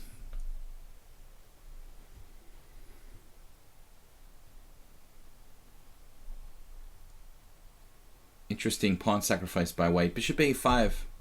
I'm not sure that was on his radar, and it may just be unsound, but it was a little too complicated to calculate for me. It looked like it was unclear. That's a very conclusive finding of unclear.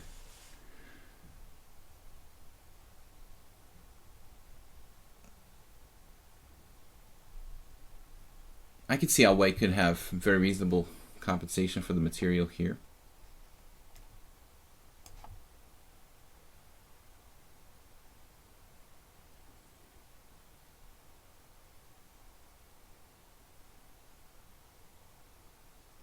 He doesn't have any tricks, really.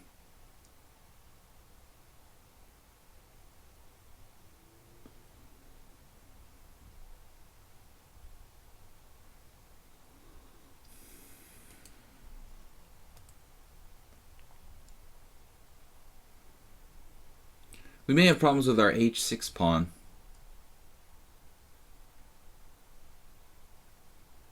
If necessary, I'll play like rook h8 if I have to. I can't afford to drop it. So take, queen e3, rook h8. That could be an issue.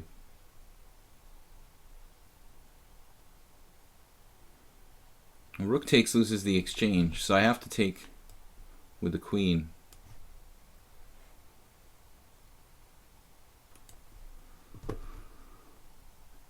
Maybe we have some counterplay of some ilk. Not really sure what.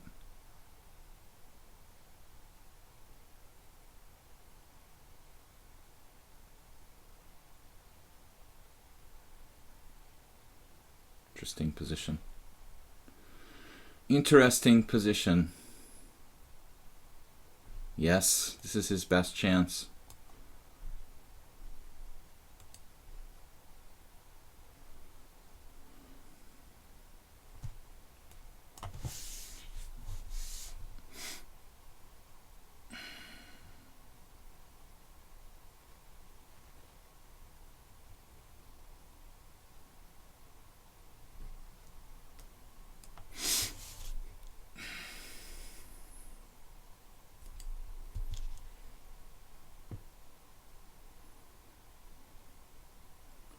trapping his queen.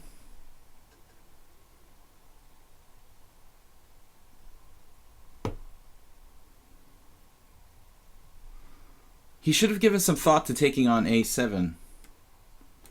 This was an interesting possibility.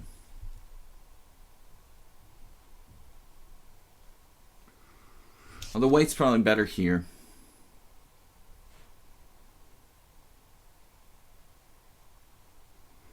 I had the feeling I can hold this ending.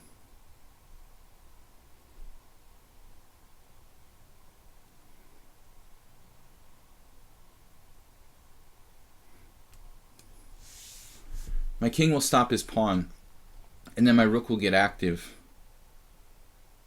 G4 is a very good move.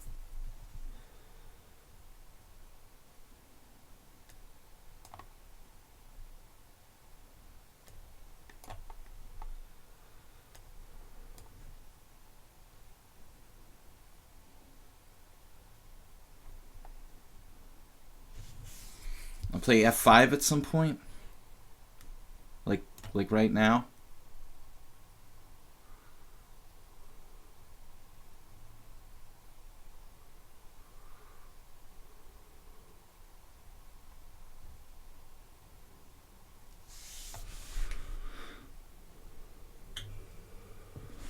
Right now my king gets like out of control.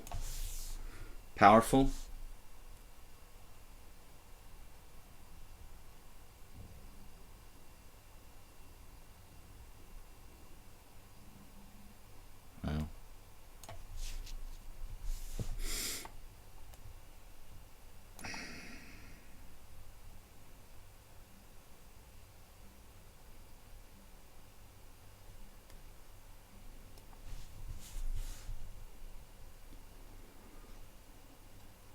E5. Yeah.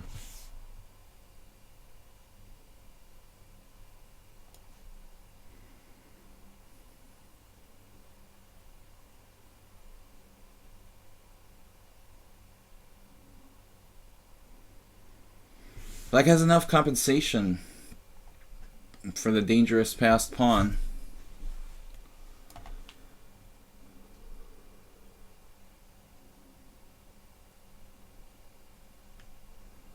Should probably hold on to one of these pawns.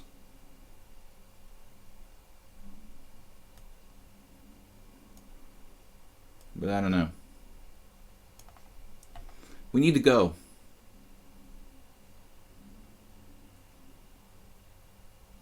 There may be no time.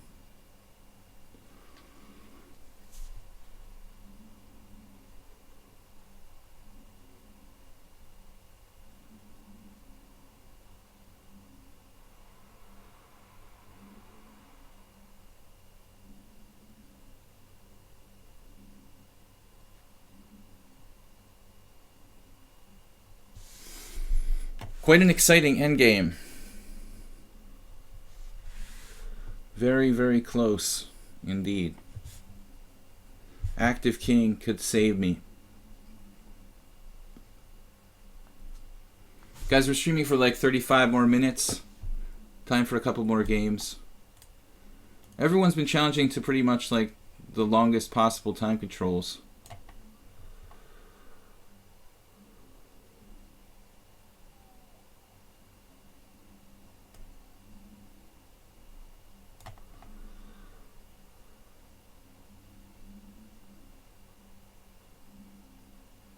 What's this about? No, no, no, no. None of that.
I'm not sure about this, but we're definitely not losing.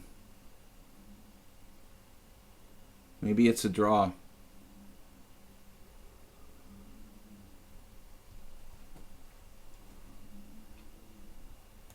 Looks like probably a draw. His king's shouldering my king away. I'm not sure if he could have tried for more. But I guess it's just a draw now. Really nothing to do. We're too far away to stop the pawn.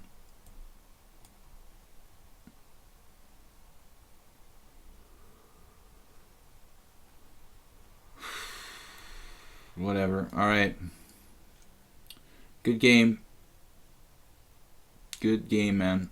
Exciting. Let me just see that position when you went bishop c3. Is that even possibly known, or you just made this up over the board?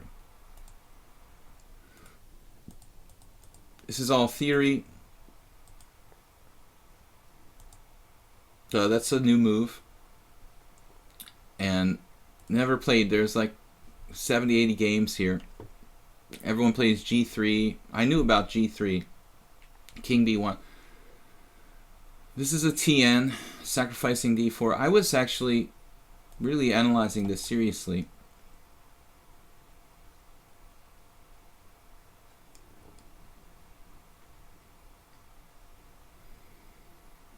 No, apparently it's not enough.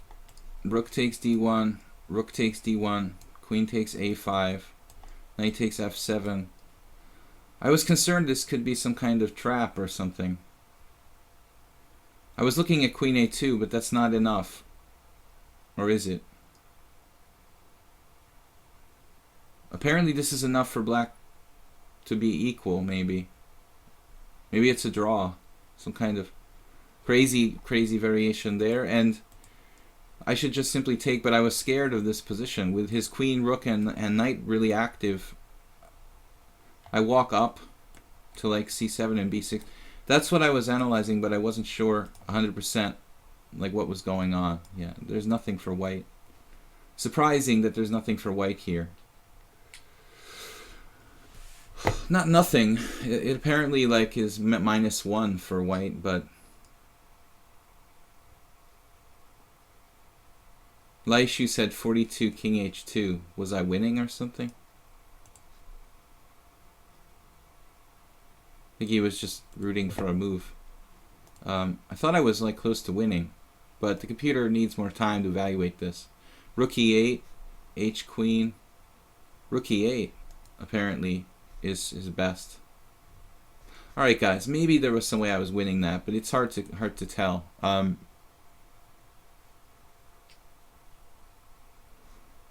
Hard to tell. You know, you can't really trust the computer's evaluation of that ending because there's just too many moves it needs to calculate, going all the way down to like rook end games with rook against 2 connected passed pawns. The computer will not see over the horizon and not know that it's just a draw and think it's down a rook. So you can't really trust its evaluation there. It should have a table base for like rook against 2 pawns, I would think. Alright, Mule Skinner. We already had a French defense today. I can't handle that again. So if 2 more games. 2 more games at the most. But Mule Skinner's usually in for the long haul. Oh, the Banco. He wants to play the Banco. Alright, we could do that. We could play a Banco, maybe. Anti-Banco. Anti-Slav. Anti-Grunfeld. I'm just anti-everything. Anti-Banco. Give the pawn back variation.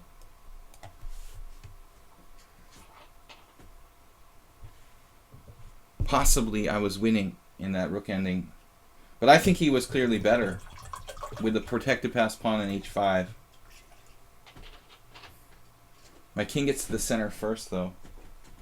So maybe my judgment was right, that I was okay.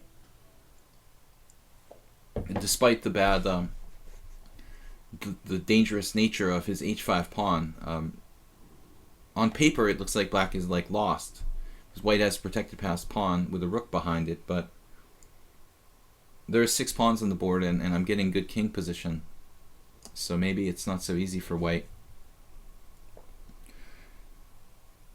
King position is everything in the endgame. It's really everything. He played d6 here. Yeah, that's probably main move. Alright. We did have a game or two in this long ago. I don't remember how it went. I thought maybe Muleskinner did something weird, like he played g6 last time. Some people do that. Actually, that's not weird. That's probably okay too. It doesn't really matter, I guess. I don't know what I'm thinking about. Oh, here maybe. No. I'm thinking of something else. I might have played a different line against him last time, this Zaitsev variation. Maybe that's what why I'm getting confused. I probably played a different line. Alright. Anyway. It was a long time ago and I don't remember. g6. So here he could take with the queen or the knight on b6, and they're quite different actually. So I have to be more or less prepared for either capture on b6. And some people even play like rook b8 and rook takes b6.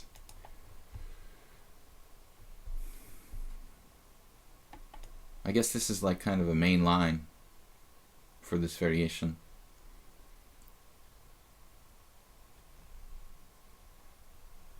Nothing I can really do. He's going to take on b6. My only plan is to play a4 and threaten to hold on to the pawn, force him to take, or play a5 and then go from there. The anti-everything.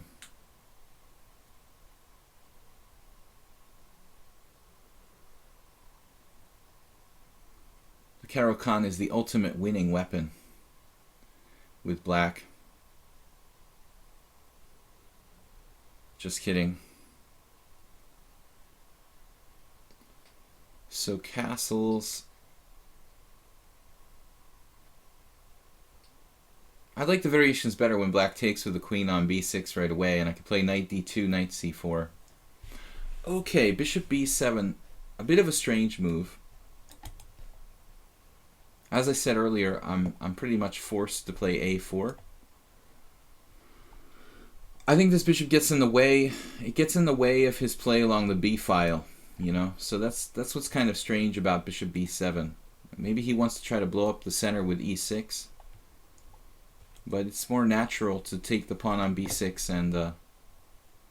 and try to get play along the b file.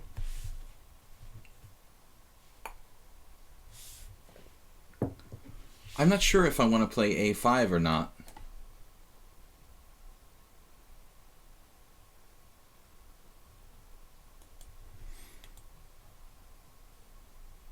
If I play a5 later on, like he can use the b5 square for his pieces.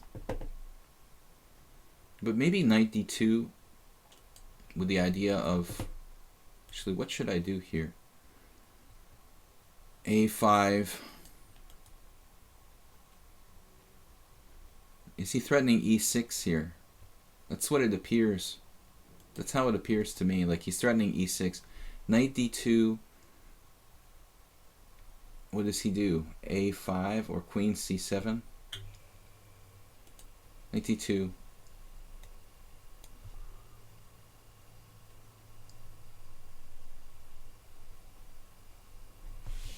I'm not really an authority on this variation, and last week I came to the conclusion that I should really learn another line against the Benko, because I've been playing this variation pretty much consistently for the last 15 years or so.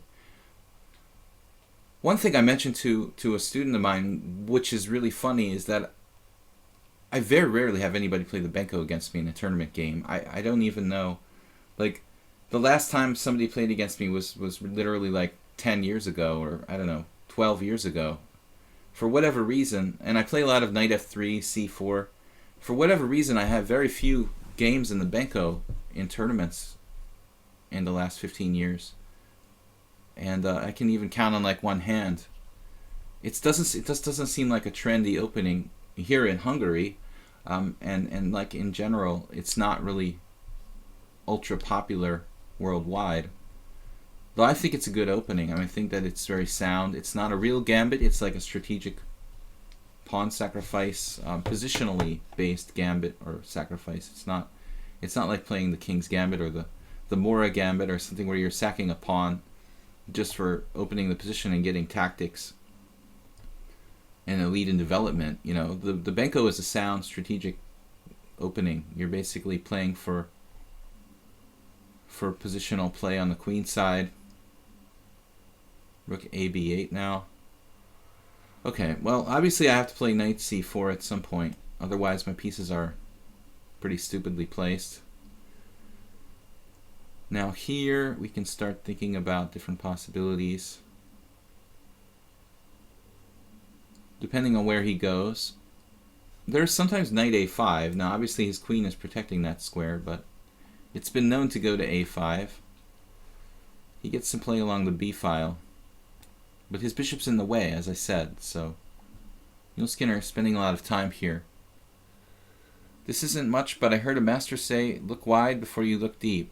That helps me with complex positions and thinking about tactics as a priority. That's a good idea. That's a good idea. Like, you know, always look both ways before you cross the street. You know, it's kind of something like that.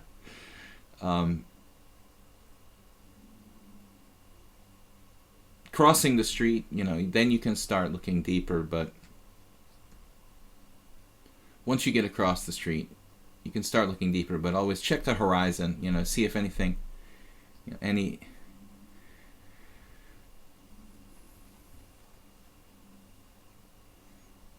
immediate tactics are on horizon. Okay, so queen c7. Now that means there won't be any knight c7, knight b5 type of nonsense. So in that respect, I like a5. Not worrying about the b5 square too much.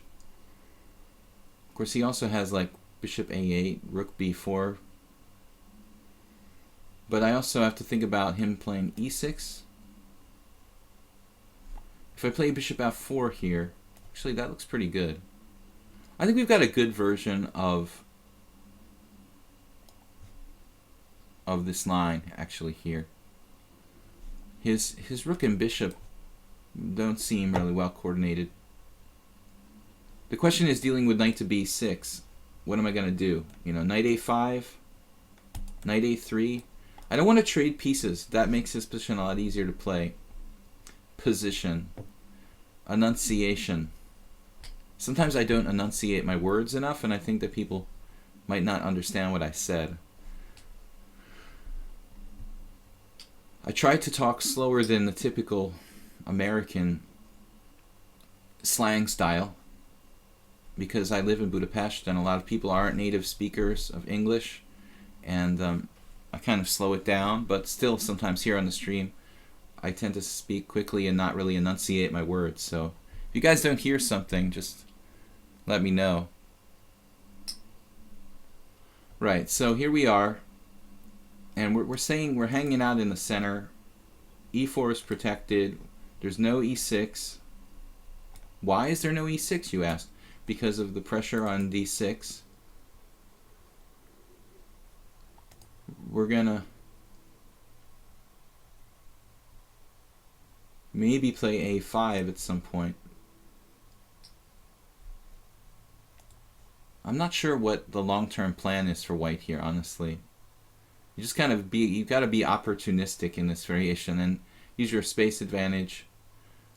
It's hard to do though, because white doesn't have a clear pawn break. Sometimes you get a kingside attack even, you know, if you can play like queen d2 and trade the bishops with bishop h6. Ultimately, white's plan in any Benko or Benoni is to play like f4 and e5. That's my pawn break. f4, e5. Like chopping the snake. This is a snake. This dragon formation, which is typical in the in the Benko Benoni, we can chop the snake, you know, segment it in half by chopping it with e5. Cut it in half. You know, it's like severing a snake in the middle. But it's easier said than done, because at the moment his pawn structure is quite good. The pawn on c5 is very strong. I've lost some endings because that pawn's very strong. Especially if this b pawn disappears, he has a protected passed pawn in the endgame. If he crashes through here, and that remains. Once I lost to my friend Javier Moreno in King's Indian, that ended up like that. Queen d7. Rearranging his pieces. Not sure exactly what he's trying to do. He doesn't like the queen and rook on a diagonal with my bishop on f4. After you're done looking both ways before you cross the street, you might want to think about, usually, like, concretely trying to understand your opponent's moves. That's one thing that I strive to do. Don't just dismiss your opponent's move as like, oh, he just hung a pawn. Have some respect for your opponent, you know, and try to say, okay, if you don't understand what a move does, it's often a sign that you're missing something, you know. So that goes as well when you're analyzing Grandmaster games. If a strong player makes a move that you don't understand, don't just like go on. I mean, try to sit there and take your time and to understand what is it, you know, what is the other player trying to do? Why is this guy playing Queen d7? Is it just, you know, is it just about this diagonal here? Like a kind of fear of ghosts? Or is he concretely trying to do something? Is it about like freeing the c7 square for his knight? Like knight e8, knight c7? I don't think so. Not here. More of a general. But my problem is I don't really have a plan. That's why I'm stalling so long here.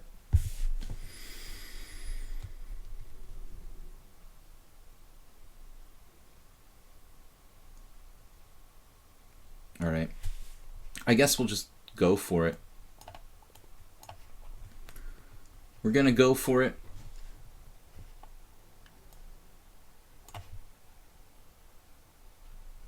Maximum piece placement. Try to play Queen d2. Maybe we have e5 at some point. That's the pawn break that severs his snake in half. And we might also think about general kingside attacking plans with like bishop h6. So he's quickly got his knight coming to the game with knight b5, which is unfriendly. But we've got this knight b6. Should I play knight b6, or am I just attacking things for the sake of attacking them here? Now this is a serious threat in a way. You know, knight b5, knight d4. That's why you always have to think twice before you cross the street. Before you play a5, you know, that's the square that falls. I do have e5, it looks like. Possibly allows queen f5. Doesn't look like a playable move. But e5 allows knight takes d5. Got a lot of pressure on d5 at the moment.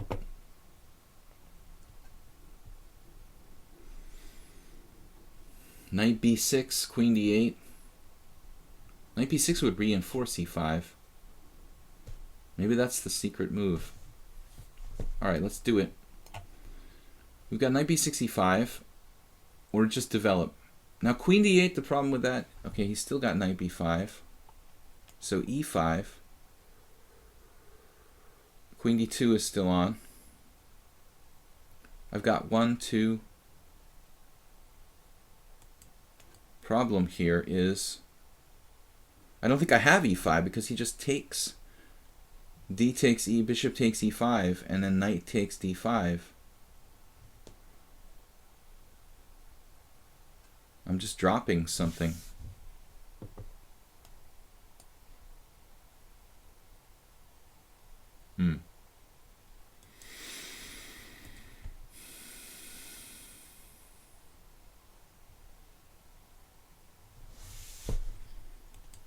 Now could have played knight b5 there. It was much more active than the text move. But his move's not bad. I don't really want to trade pieces. I feel like I wasted some time here.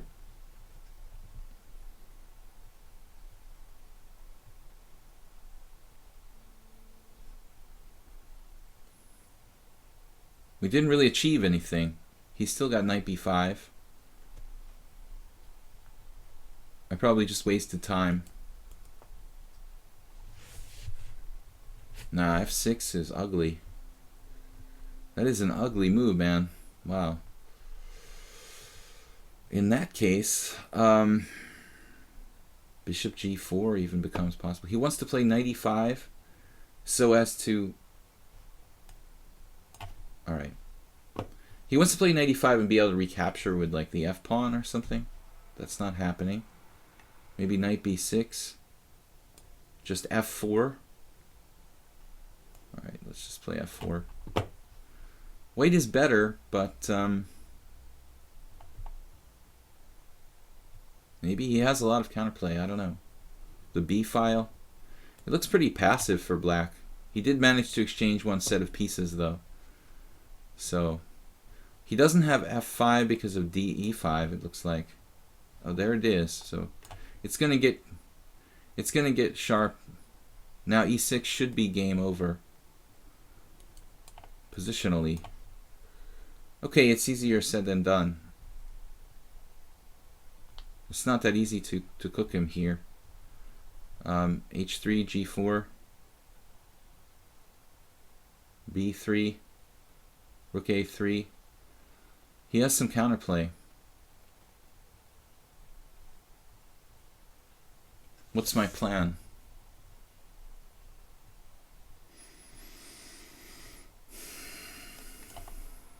Okay, I don't want knight g4. That's definitely out.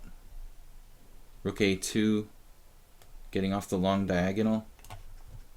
Looks like a safe move. What's he trying to do with queen c8? Don't understand that move. Alright. Now ultimately...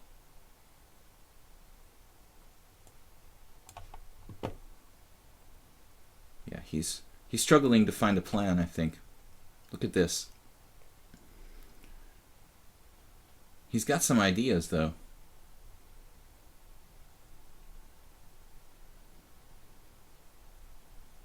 Can I just play like queen c2? Whatever.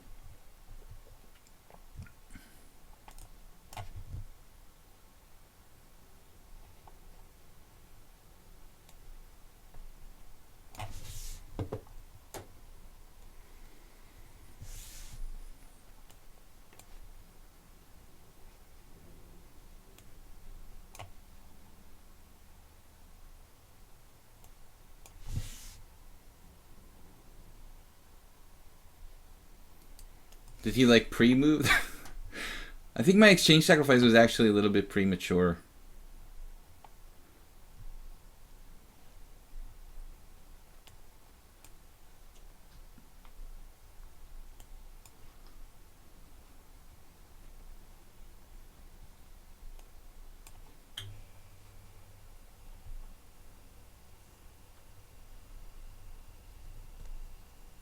Yeah, the exchange sacrifice was maybe a little bit premature. I thought he should have sacked an exchange on b3.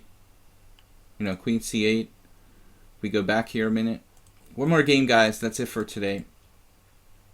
When he played knight takes e4 this, maybe the move prior. So queen b8, g4.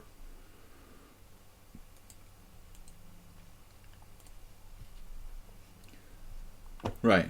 He's got rook takes b3 here. That looks like he's in pretty good shape.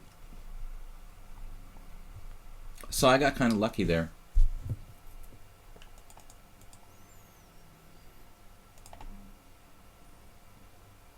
The computer thinks I made a very bad mistake. I thought about queen c2. Allowing this exchange sacrifice is a bad idea. I should have just locked it down. Rook a3 or queen c2. Okay, last game for today, Dumb Saint. I think he was last game yesterday too.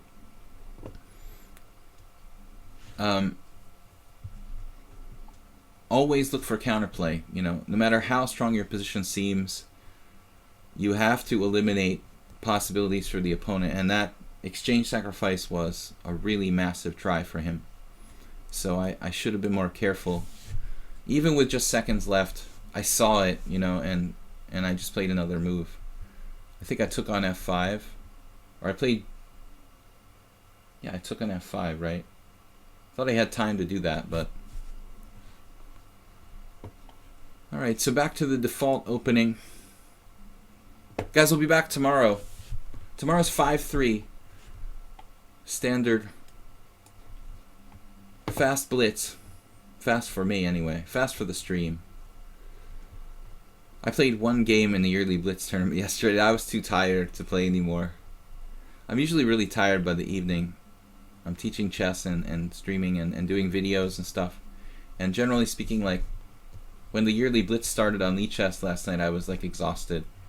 I played one game against a really low-rated guy and then withdrew from the tournament. Jeroen, who's not here today, our other moderator, was asking me if I was going to play. But all right, so this is a Tarrasch type of setup for black, looks like. Oftentimes it's useful for white to delay knight c3. If you're playing against the Tarrasch, you can avoid some variations involving like d5 and cd, ed, d4, c4, for example. Okay, now d4 transposes to the Catalan, a line of the Catalan. I played a lot of games here in this. cd, the problem with cd is that Mihai Suba talks about this a lot in his book Dynamic Chess Strategy, this position. After c takes d, knight takes d5, it's actually a semi-Tarrasch. And that's a pretty solid opening for black. So let's try d4. Avoiding the semi-Tarrasch. We'll see what black does. This is basically a Tarrasch. You can also look at it as a reversed Grunfeld or Catalan. Technically a line of the Catalan opening. Thanks in advance, guys, for watching today. We had lots of viewers, lots of good games. It was fun. We will be back tomorrow, 10 a.m. CET. It's Friday. 5+3 challenges tomorrow only. What's that? How do you pronounce Paschall? Here in Hungary, I say to everyone, Pascal, because it's just like they can identify with like the French mathematician pronunciation, but my family generally pronounced it Paschall, and historically my genealogy goes back to 19th century Philadelphia, I guess. Bishop e7. It's not as rare a name as you would think. D takes c5. I looked at this last week. I guess we take here mostly. Problem with taking here, again, he can play the semi-Tarrasch. Paschall. Don't ask me how the name came into existence.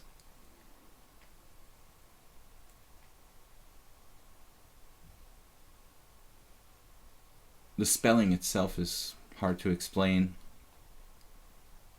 There's quite a few people in the US with this name, though. Fairly common. Mostly East Coast. But you see them everywhere now. We're taking over the world.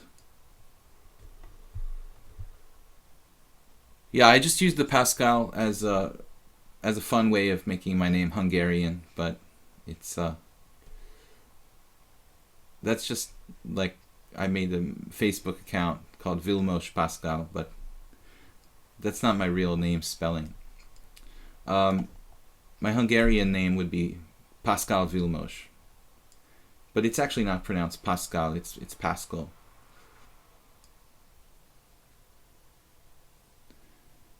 When I was a little kid, I remember going to a restaurant, and you have to like leave your name to reserve a table, and it was always so hard for people to pronounce my name that I remember my father used to just tell the hostess like Paschall, you know, because nobody can ever get it right, so just make it easier for people to pronounce it.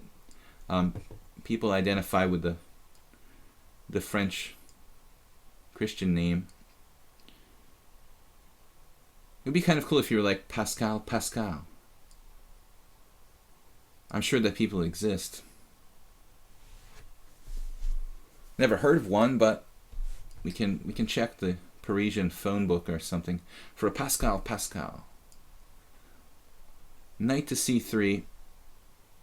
Alright, so we're happy that Dumpstain transposed to the Tarraschville, because I know a lot of theory in this, having faced the Tarrasch a lot. Tarrasch or Tarrasch? Bishop g5. An opening I enjoy playing against, and also a structure that's just extremely fundamental in chess. I mean, I've done a lot of videos talking about isolated queen-pawn positions, and the Tarrasch is fertile ground for strategic concepts. Black has two main moves here, CD and CD and C4. Occasionally you'll see people play bishop e6, but it's not really a great variation for black. What do you say then, Plucro?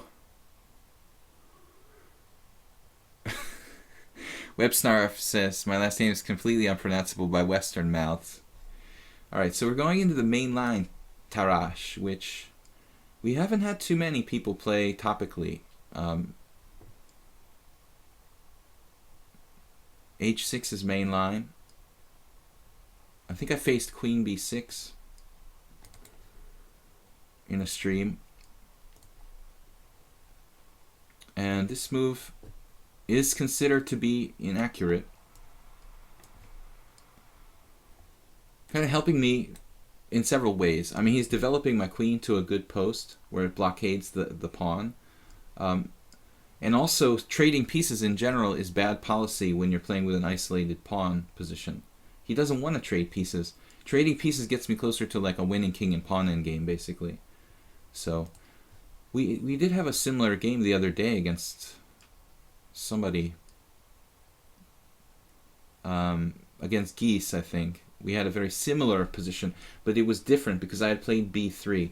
And b3 changes everything because it weakens my queen side. Without b3, I like this. Exchanging on d4, pretty easy position to play. Rook d1. Which rook to put on d1?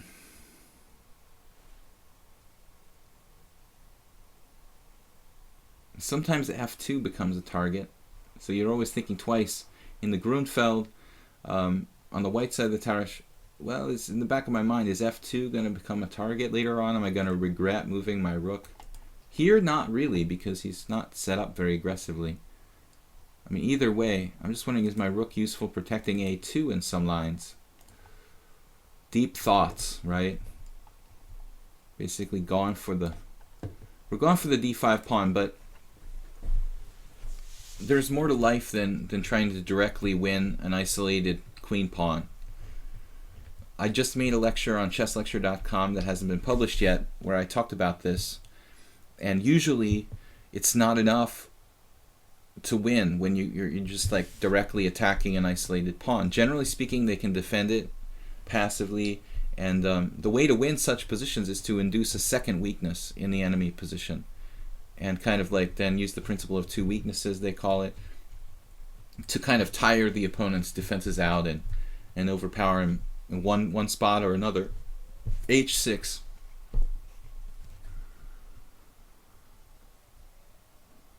You know, in some variations maybe I could win a pawn, but I don't really want to trade here. Bishop takes f6, bishop takes f6, and something like queen b4. It might prove difficult for black to keep his material there. bishop takes, queen b4. But even so, maybe a5, queen takes b7, rook b8 with counterplay for black. So I'm not gonna bite. Maybe bishop f4, maybe bishop e3 here. Both look good to me.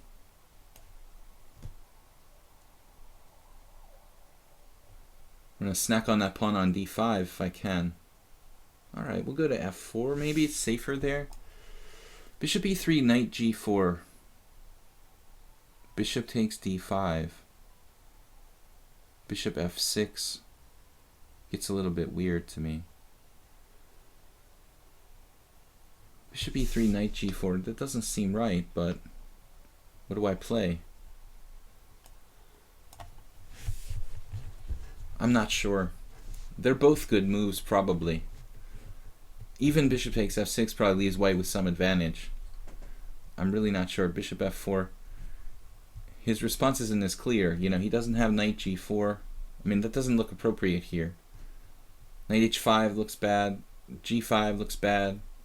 And he's going to just drop his pawn on d5 now.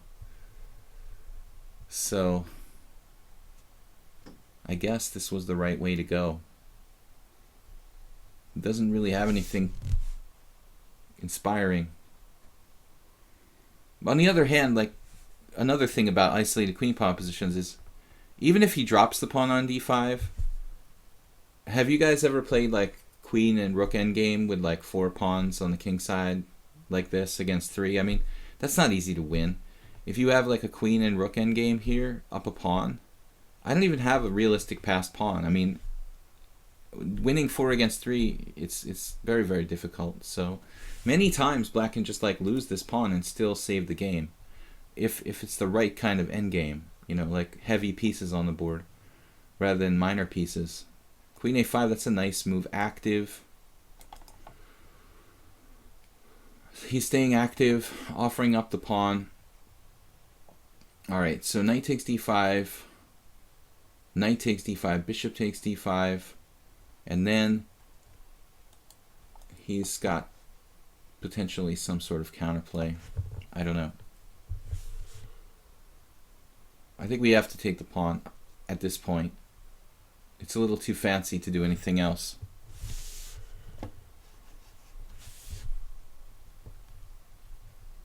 Now he just dropped a piece. Blunderville.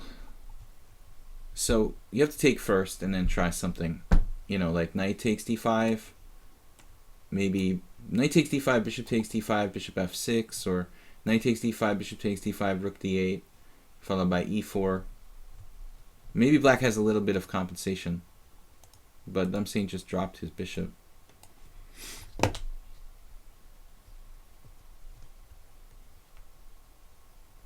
And then I've got bd6 hanging on to him if he tries anything fancy.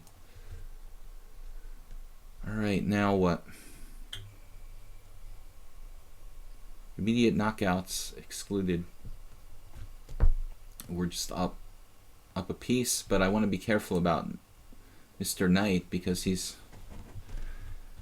a little bit past the point of no return. He could get trapped in there. So knight d5 is too late for that. Too late for bringing him back in a traditional fashion. Queen e5. I mean, we'll give him a pawn.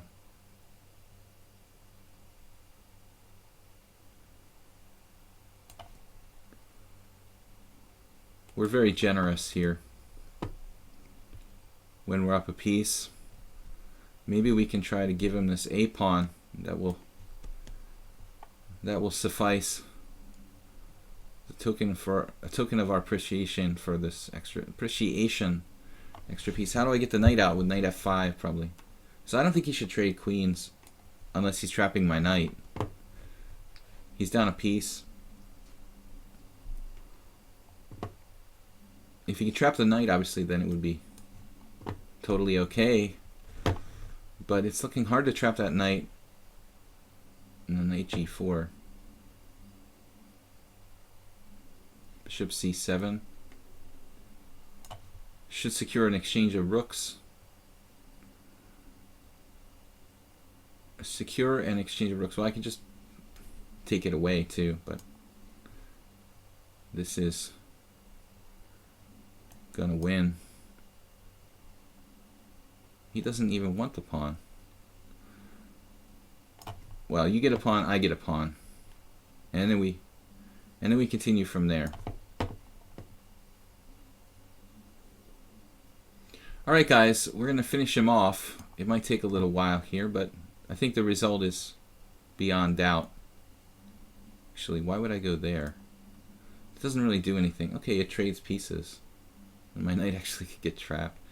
Funny variation here. Funny variation. Check. Trying to be fancy. What am I doing here? Oh, well, that's good enough. He should play like king g7 or something, not to trade pieces. It doesn't matter. I mean, this is hopeless. This is too hopeless that it's gonna be. I'm gonna be critical of him for not trading pieces. Here, he should trade pawns. Trade pawns, not pieces.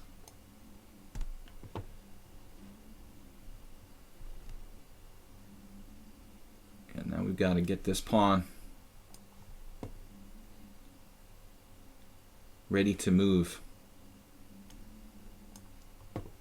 Got the path is prepared for Eddie the E pawn. What is we could play for mate, but doesn't look very realistic just yet.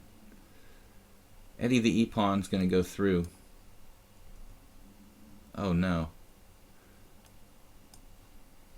Gary, right? Gary is a G pawn. Now we can think about playing for mate, I guess. Still hard to organize it. It's amazing how hard it is to actually checkmate him here. Yeah, there's no stalemates with bishops on the board. All right, thank you for the game, guys. Everybody, thank you for your games. Blue Crow, thanks for moderating. We will be back tomorrow, 10 a.m. CET. And again, check out my YouTube channel, Video Chess Training on YouTube. We upload all the streams over there. And also, I do usually independent videos on Fridays. Do subscribe and like. Thanks to those of you who have donated via PayPal to support the YouTube channel and the stream. Much appreciated. We will be back tomorrow morning, 10 a.m. CET. Thanks again. Thanks, Blue Crow, for moderating. Bye-bye.